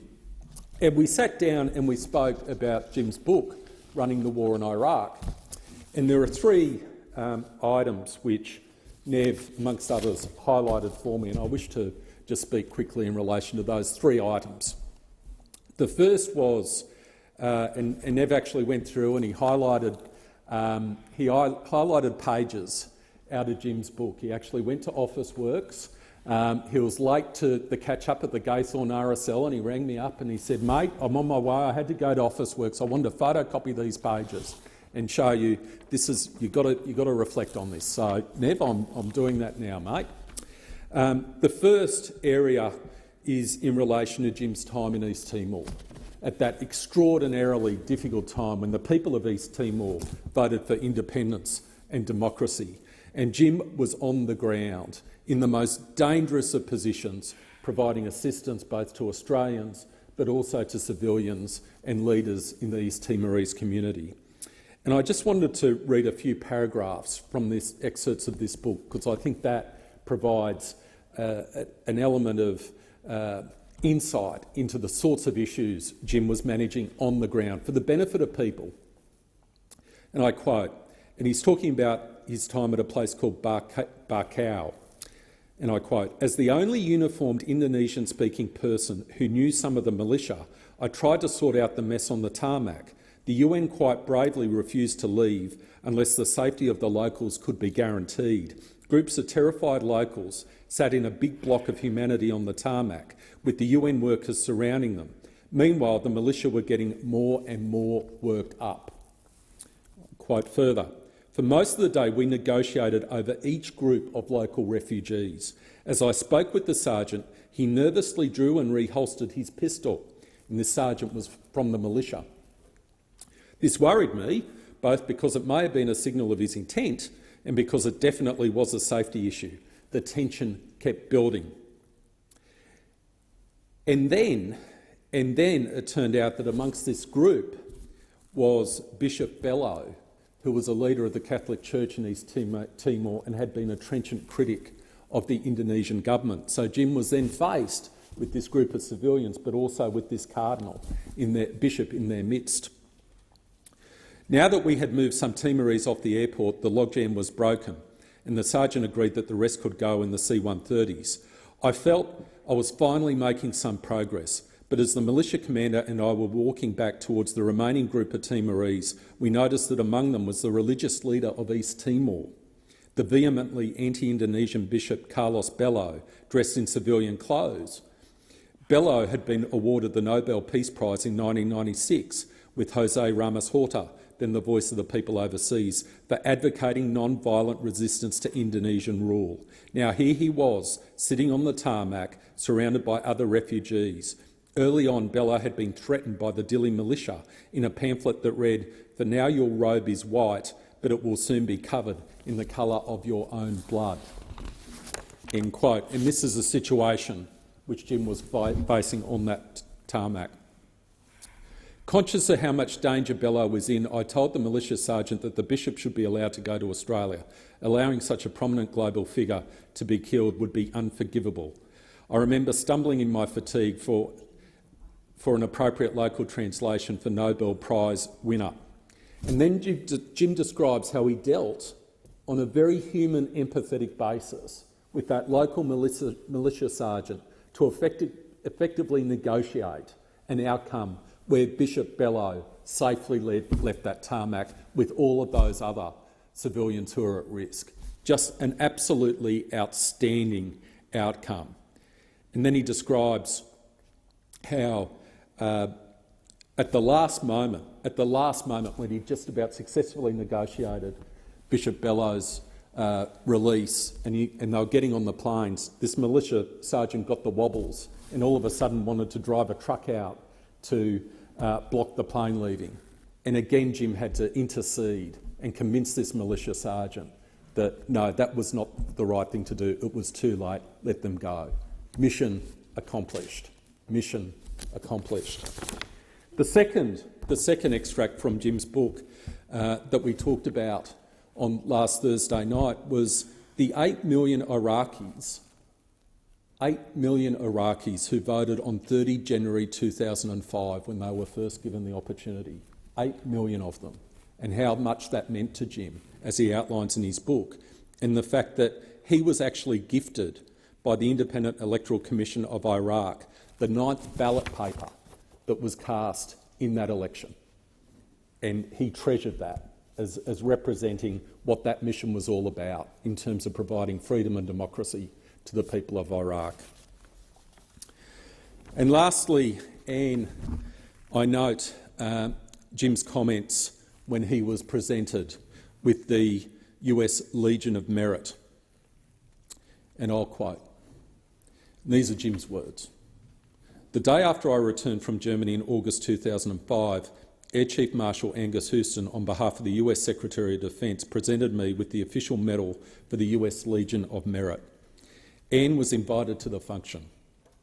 She's been with me forever in a way that I never deserved, and I've often rewarded her with absence and worry." End quote. So, finally, if I can say to you, Anne, if I can say to the family, it was such a deep honour. It was such a deep honour to attend the beautiful service for Jim at Duntroon. To the children, you did your dad so proud. There is probably no harder speech to give than the speech which you had to give on that day, but you did him so proud. You should really feel honoured of the contribution you made that day. And lastly, Anne, I've got a card from Nev, who also served at RAR, and I promised to him after our meeting at the Gaythorne RSL that I'll deliver this to you personally. So I will come and do that now. And as the father at the service said, we should reflect on being grateful, and I am so grateful that I had the honour and privilege to work and be a colleague, be a mate of your husband, your father, your grandfather and brother, Valet, Senator Jim Molan.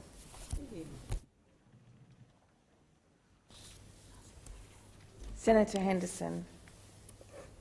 Madam Acting Deputy President, I rise with a very heavy heart and enormous sadness to join with my Senate colleagues in honouring the magnificent life of Andrew James Molan, AO DSC. A life of service to his country, to his community, to the Parliament, a life of unconditional love for and pride in his family, and a life of courage on the battlefield and in the battle of ideas. A life lived like few other Australians, because Jim Molan was a giant amongst men. I convey my deepest condolences to Jim's beloved wife Anne, his 4 children, Sarah, Erin, Felicity and Michael, his adored grandchildren and broader family. Jim's passing has left a gaping chasm in the Senate and in our lives. I was honoured to call him my friend. Whatever the cause or the mission, he went about his work with unwavering dedication, intellect and courage. He was so kind and principled and funny and always positive. He walked with a bounce. For someone who rose to such high ranks in the Australian Defence Force, Jim was also incredibly humble and gracious. In Senate estimates, including on the Legal and Constitutional Affairs Legislation Committee, which I chaired for some time, the former Major General who rose to run the multinational forces in Iraq and then co-authored and helped execute Operation Sovereign Borders as Special Envoy, would question Home Affairs officials about national security matters with enormous purpose and insight, but always with deep respect. Never once did he give the impression that he knew more than they did, even though I am certain that was so often the case. Jim and I formed a special bond when he re-entered the Senate shortly after me in 2019, with Jim filling the casual vacancy left by Arthur Sinodinos, who went on to become Australia's ambassador to the United States. During that gruelling pre-selection process, we would touch base frequently and give each other moral support. His win and re-entry back into the Senate was broadly celebrated, but to members of the Liberal Party around the country, Jim was a rock star. His understanding of the national security threats we faced, his willingness to call it out and advocate for better policies, including a national security strategy, was held in the highest of regard.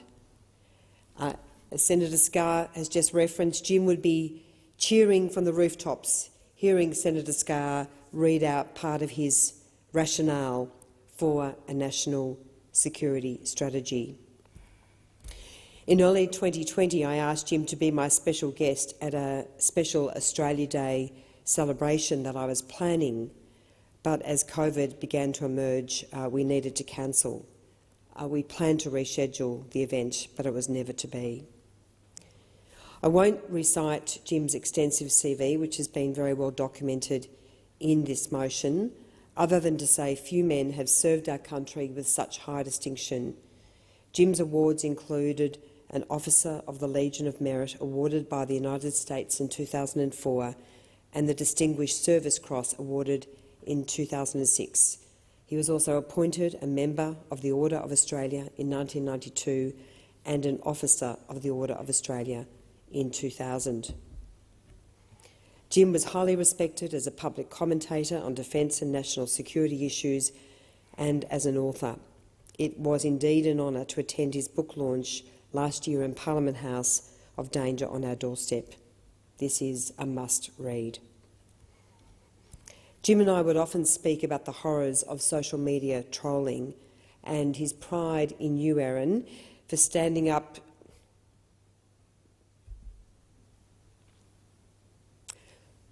to what you endured.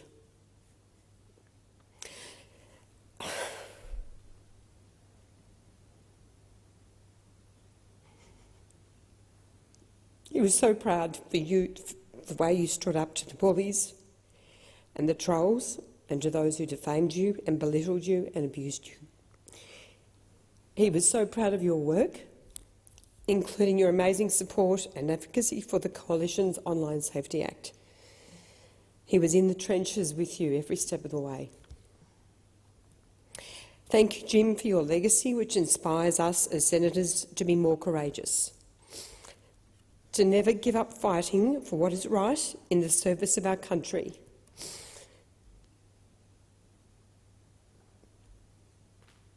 To live our best life, to express our gratitude, to love our family and friends, and to leave nothing on the field. We all love Jim. And they were my last words to him in a message at the end of last year, after he came to visit us in the Senate party room. I wrote, "Don't worry about your emotions, no one could care less. We all just love you and miss you and want you back as soon as possible. Jim, rest in peace." Senator O'Sullivan. Thank you very much. Well, today we honour and celebrate the life of a good friend, colleague, statesman, father, family member, and of course a great Australian.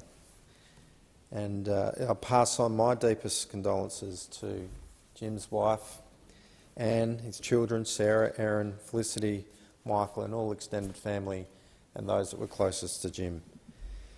As you've heard today, Jim has left a lasting legacy of service to Australia through his distinguished military career and indeed as a senator here in this place. Jim served, as we've heard, in the Defence Force for over 40 years. A tremendous service to the Australian people and indeed right across the world. From graduating at the Royal Military College Duntroon to commanding more troops than any Australian since World War II during his time in Iraq, as well as being deployed in Papua New Guinea, Indonesia, Timor-Leste, Malaysia and Germany, though clearly after such a distinguished career in the military, he wanted to continue to serve his nation, and he's done that here in this place. Unfortunately, Jim and I never got to serve on any committees together that many of my colleagues have remarked on, and those from both sides have spoken about their experience and how they profited personally from working with him.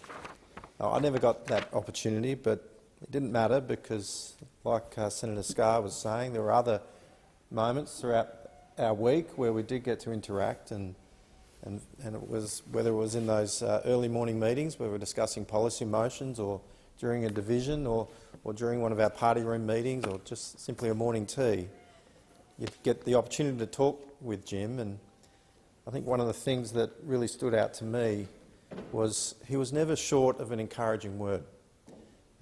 He'd often be maybe in his office and he'd have the TV on, and so he'd be have the chamber broadcast as he's probably doing some work, possibly writing a book like this or doing something, and he'd obviously keep one ear to the screen and listening to what was happening, and he'd take note of a speech you've given, and he would always take the time to say, "I loved what you said when you spoke about this," and he always took that time to acknowledge the work of others.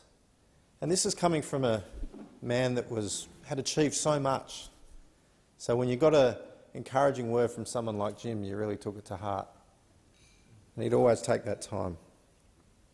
The other thing that really stood out to me, and I think many have remarked on this today as well, is that Jim was unapologetically patriotic. His courage led him from the front lines of war to this very Senate chamber, where in both cases he fought tirelessly to protect and safeguard the future of Australia. And to echo the words of former Prime Minister Tony Abbott, Jim never did anything for Jim. He always did it for our country and for the causes he believed in. Through his role as the Senator for New South Wales, Jim has been sounding the alarm of the sleeping aggressor to our North, China, and Australia's military preparedness to combat this inevitable conflict. And even though through his battle with cancer, he continued to raise awareness on the CCP writing The Danger on Our Doorstep, a book that I would recommend to everyone. Now, without letting Jim know, I purchased a number of these books to be able to give away as gifts. And Jim's staff must have let him know that I'd made this purchase, and so he added an extra one in that was especially for me. Now, he didn't know that I actually already had a copy, but I've kept this special one because he's written in the front of it.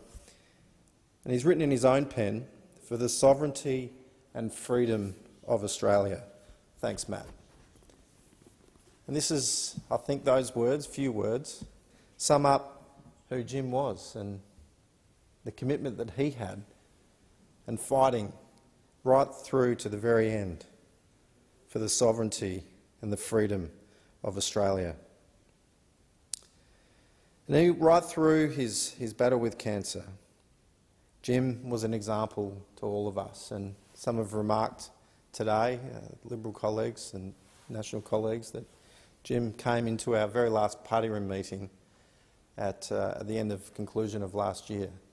And we didn't know he was coming. He turned up towards the end, and when he stood with his big smile, and he encouraged us all, and he wished us all well. And we knew that he was battling at that time, yet he took that time to come in and speak with us and share with us again another encouraging word. But I quote from this book that Jim's written, and it's on page 131. "It is a moral failure of the highest order to expect the spirit and blood of the nation will act as a substitute for proper preparations to face evil in the world." Australia must band together, and we need to heed Senator Molan's warning. With the Indo-Pacific region in a constant state of instability, come rail, hail or shine, Australia must be prepared, be ready and able. And as President Reagan once remarked, heroes come when they're needed. Great men step forward when courage seems in short supply. And Jim was not short supply of courage. Vale Jim Molan. Senator Ciccone.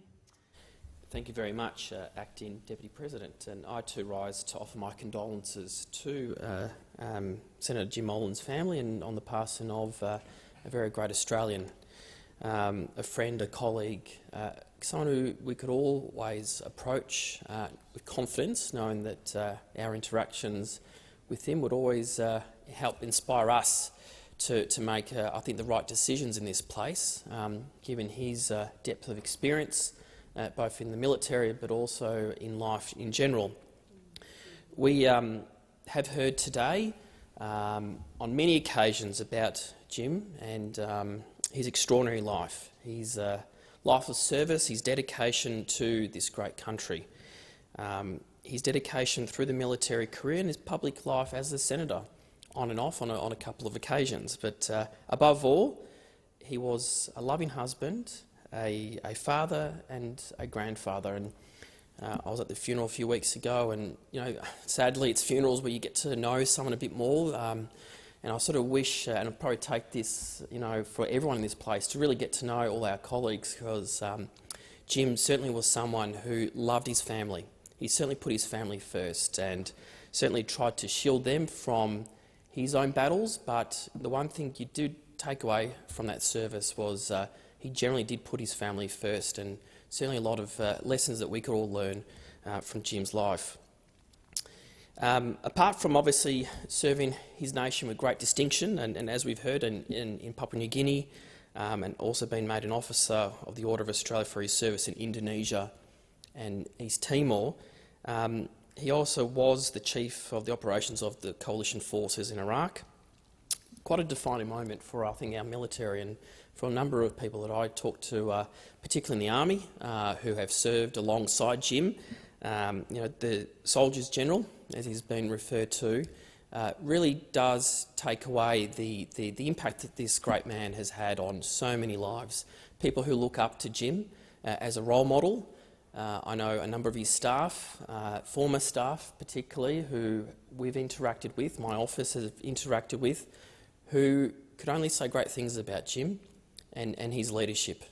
And quite frankly, it is such a loss to not have Jim in this place, but certainly his memories and in some ways his ghost will always be here, and I'll always remember the conversations that I had with Jim, particularly one afternoon when I delivered a speech on the subject of China and their abuses, human rights abuses, and Jim afterwards came up to me and had a chat, and I thought, geez, this is going to go two ways. Either he's going to have a go at me for not going hard enough, or he's going to say, well done, mate. And he certainly did compliment me on my remarks about the shocking abuses that the regime, the authoritarian regime, conducts on its people and a number of other minorities. Despite, I guess, retiring from Defence, the Defence Force back in July 2008, Jim remained deeply engaged in the national defence conversation. And as Senator O'Sullivan rightly pointed out, there's several books that he wrote, several books, opinion pieces, many interviews on Sky News and other broadcasters.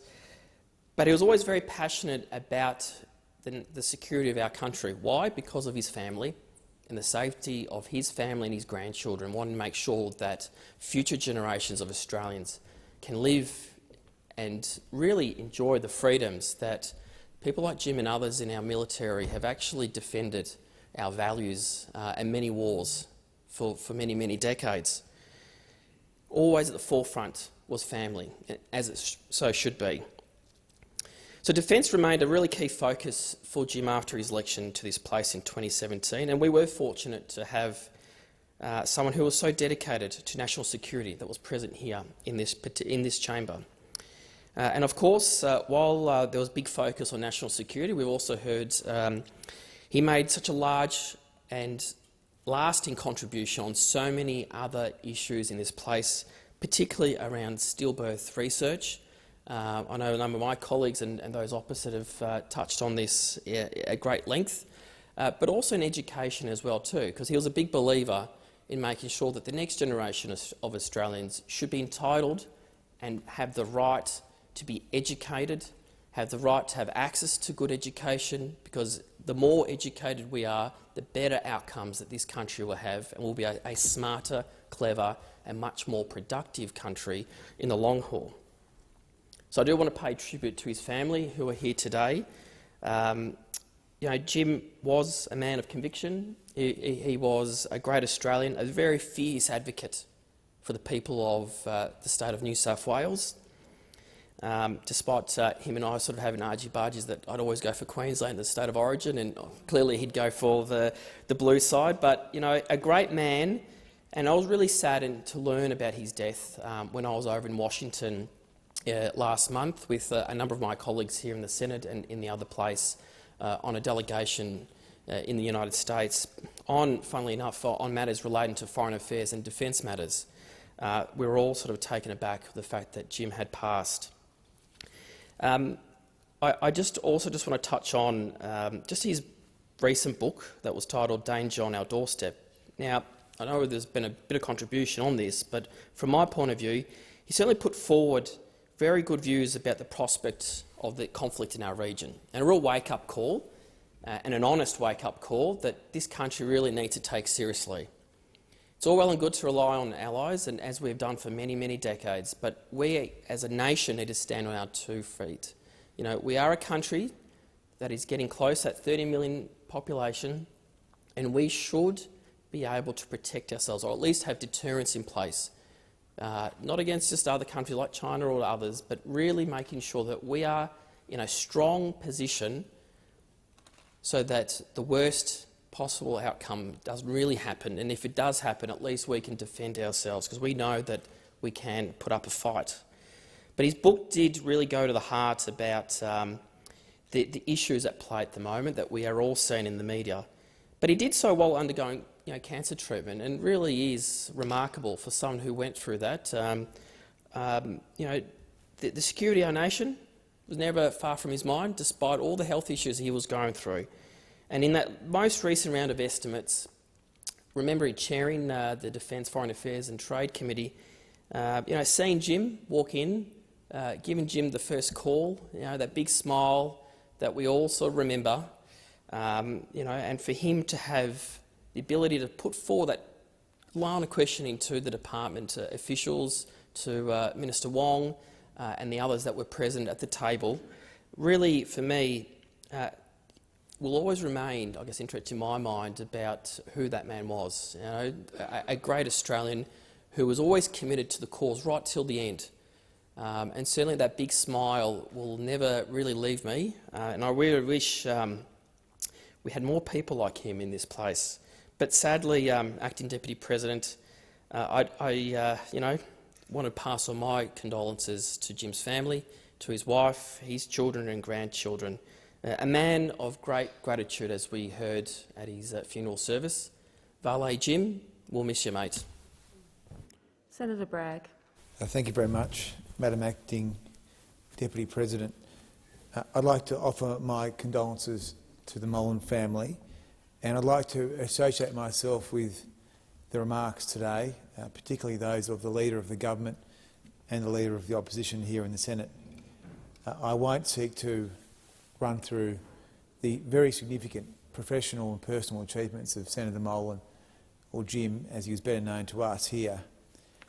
I will say that I always thought we were very fortunate to have someone who had done so much put themselves forward as a candidate for public office.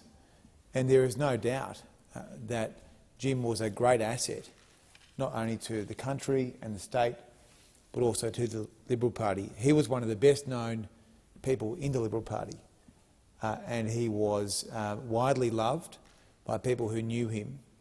And the most important thing that I reflected on when I went to his service a couple of weeks ago at Duntroon was that this was a person that had had a huge impact on the country. He had given extraordinary service, but he had an impact, and that was very profound. Now, on the personal side, I got to know Jim pretty well. We sat together here and we had many years of interaction through the Liberal Party in New South Wales. On one of the strange assignments I had in 2017, I was asked to bring together an online newsletter for the Liberal Party, and I approached Jim about whether he would write some articles about the world we live in and the role of the armed forces and the like. And his first question was, is this for young people? And it was for young people. And he was very committed to educating younger people. He was interested in young people. He was always interested in the future. Now, he had no time for tiddlywinks. He was not interested in the charades we go through here in the Senate sometimes. He was always focused on the big issues. And I think he was at times frustrated that so much of the time here was spent on tiddling things and was wasted. And he was a man on a mission who wanted to spend his time wisely, and he did. And he was never one for the talking points. And he has been able to achieve a very rare political feat, which is to be wildly popular with the rank and file of the Liberal Party, but his own man every single day. And he was never one for the talking points. And he had a huge impact on Australia. He was a great asset to the country and to our state and to our party. And he was a very warm and kind person. I found him to be incredibly kind. He was the sort of person that if something bad happened to someone, he would ring that person and say, I'm here for you, or I know that's happened, and I'm available to speak to you. And I know that because he called me on many difficult occasions, and he was a very good man. So I wanted to pass on my deepest condolences to his family. Senator Rennick. Thank you, Acting Madam Deputy Chair. It is with great sadness that I rise to speak on the passing of Senator Jim Molan. While I only knew Jim for a short time, it was apparent that he was a man of integrity who cared deeply for his country and its future. He was incredibly driven to ensure that as a nation, Australia was self-resilient, not just in defence, but in all aspects of society. He was not driven by the flawed ideologies of the chattering classes. Instead, he wanted Australia to control its own security, infrastructure, manufacturing and supply lines. His thinking was much closer to the protectionist views of Deakin and Menzies that understood the importance of nation-building and self-reliance. Jim had a distinguished career in the Army, where he served his country with distinction. I was fortunate enough to meet him first at an LNP event where he was the guest speaker. He flew up to Queensland to support a candidate who served under him in the Iraq War and later as his aide-de-camp. It speaks to the character of Jim that regardless of his rank, he never had any tickets on himself. I wasn't surprised to hear his family and friends comment at his funeral that Jim didn't like ceremonies. That seemed to correspond with my brief knowledge of him, that he was more driven by outcomes than accolade or pretentious posturing. I was much more surprised to hear his family talk about his disdain for rules that didn't make sense, given Jim had risen so far in the military. It speaks to his affable and constructive nature of Jim that he was able to become a Major General in the Army while also being able to question rules that didn't seem right. In this day and age, it's rare to see people who question a narrative climb so high in any organisation. It's an indication of how Jim could persuade people to his way of thinking without burning bridges. In my conversations with him, Jim was disappointed that Western leaders allowed the wars in the Middle East to go for so long when there was clearly no strategic objective. He made it quite clear that it only lowered troop morale and diverted funding and attention from the more serious threats in the Pacific. It was a view that I agree with entirely. Jim played an instrumental part in stopping the boats during the first year of the Abbott government. It is estimated that over 1,000 people lost their lives at sea trying to enter Australia. While many were sceptical that it could be done, it speaks to the ability of Jim, who played an instrumental part in making it happen. Originally scorned by many opposite in other Western countries, the policy is now the benchmark by which to prevent illegal arrivals. Far from being a callous policy, as many critics like to assert, it has prevented many people from drowning at sea. Jim served with distinction in many areas, including Papua New Guinea, East Timor, Indonesia and firefighting, which many others who know him have touched on today. The greatest tribute I can give to Jim is to continue his goal to ensure that Australia is prepared for future challenges.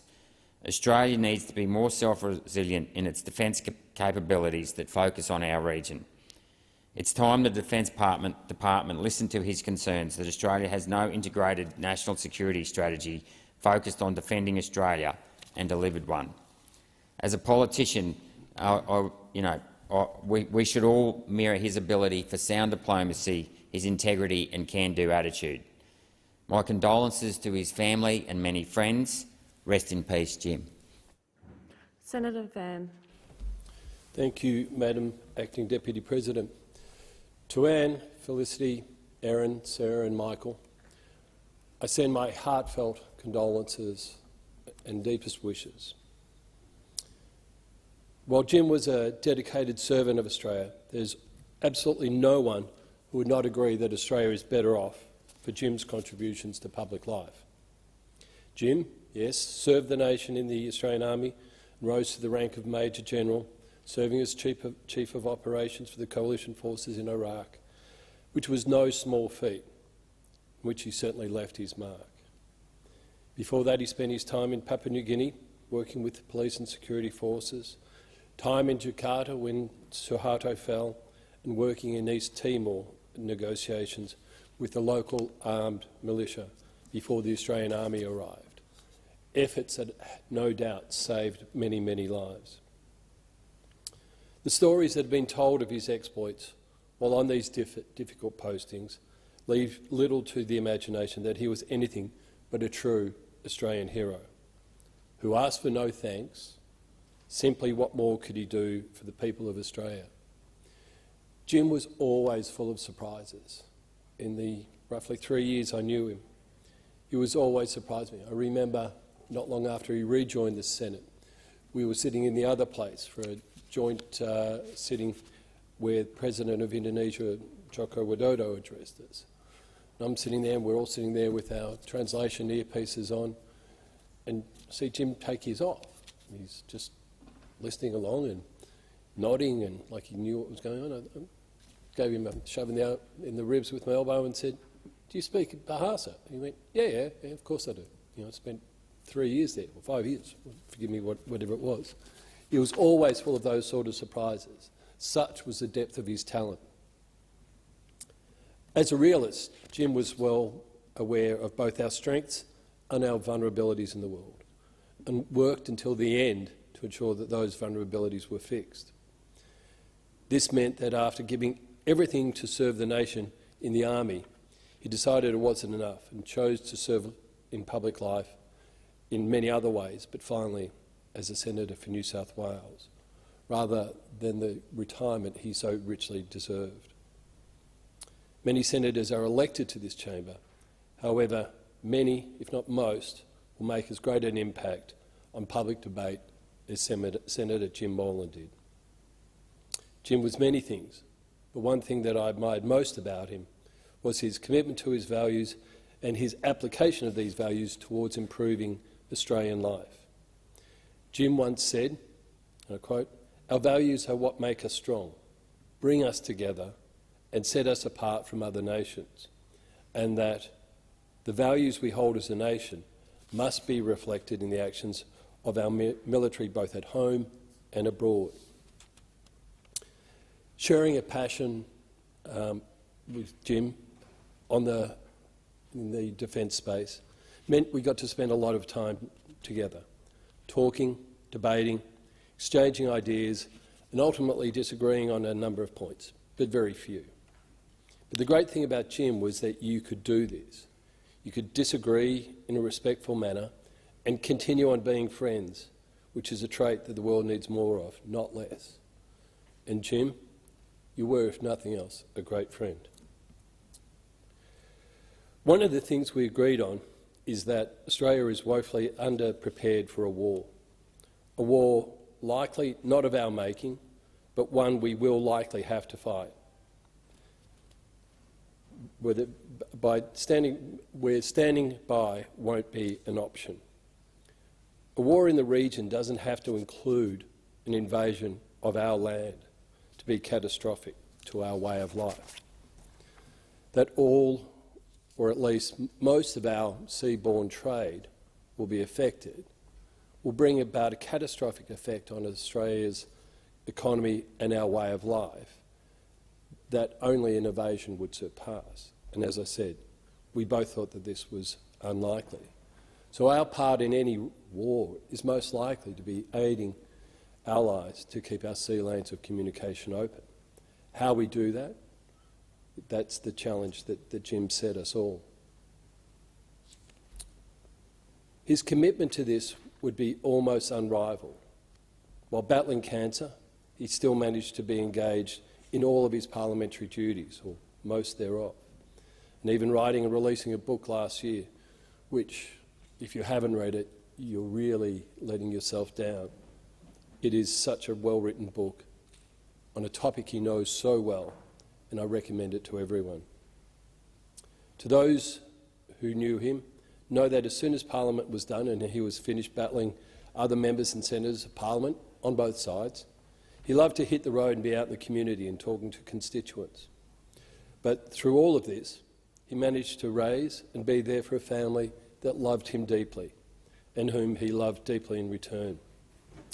In Jim's first speech, he spoke of 4 lessons that he learned from his 40 years in the military that he thought were important enough to bring into politics and wider social life.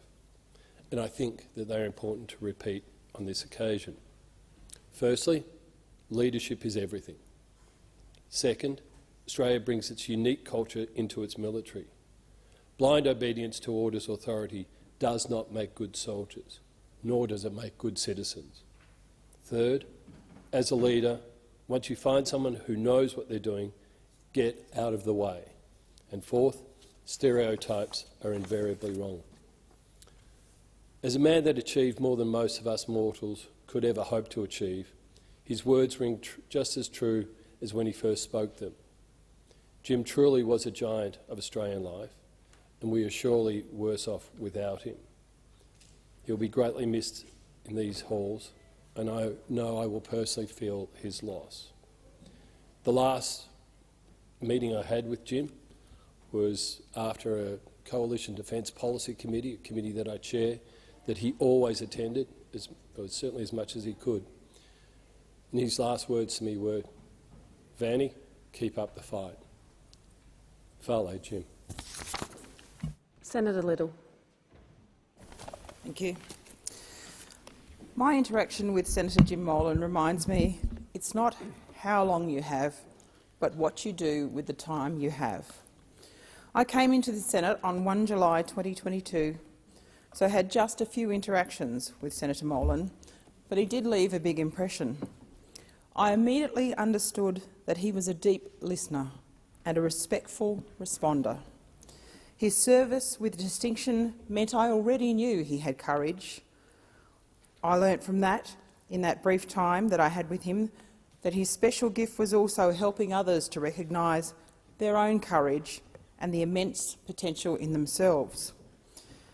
Thank you to his family for sharing him with us, for sharing him with those in the Defence Force that relied on his leadership, and for sharing Senator Molan with this Parliament and with Australia. Senator McLaughlin. Thank you, President. It is with sadness that I rise to speak on the condolence motion for my colleague, Senator Andrew James Molan. I wish to express to the Senate my appreciation to Jim for his service to this place and to the nation. I especially thank him for his kind and gracious welcome he extended to me when I arrived to the Senate from South Australia. I thank him for his friendship and his wisdom. I will miss him and I bid him farewell. My thoughts and prayers are with his family and friends. Rest in peace, Jim. Thank you, Senator McLaughlin.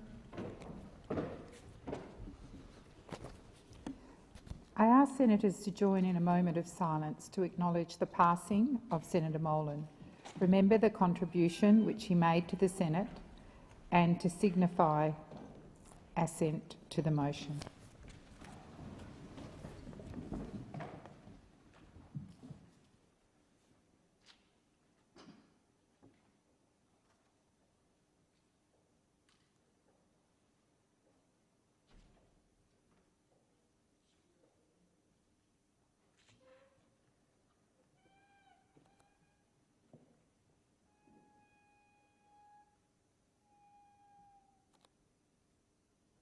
Thank you, Senator.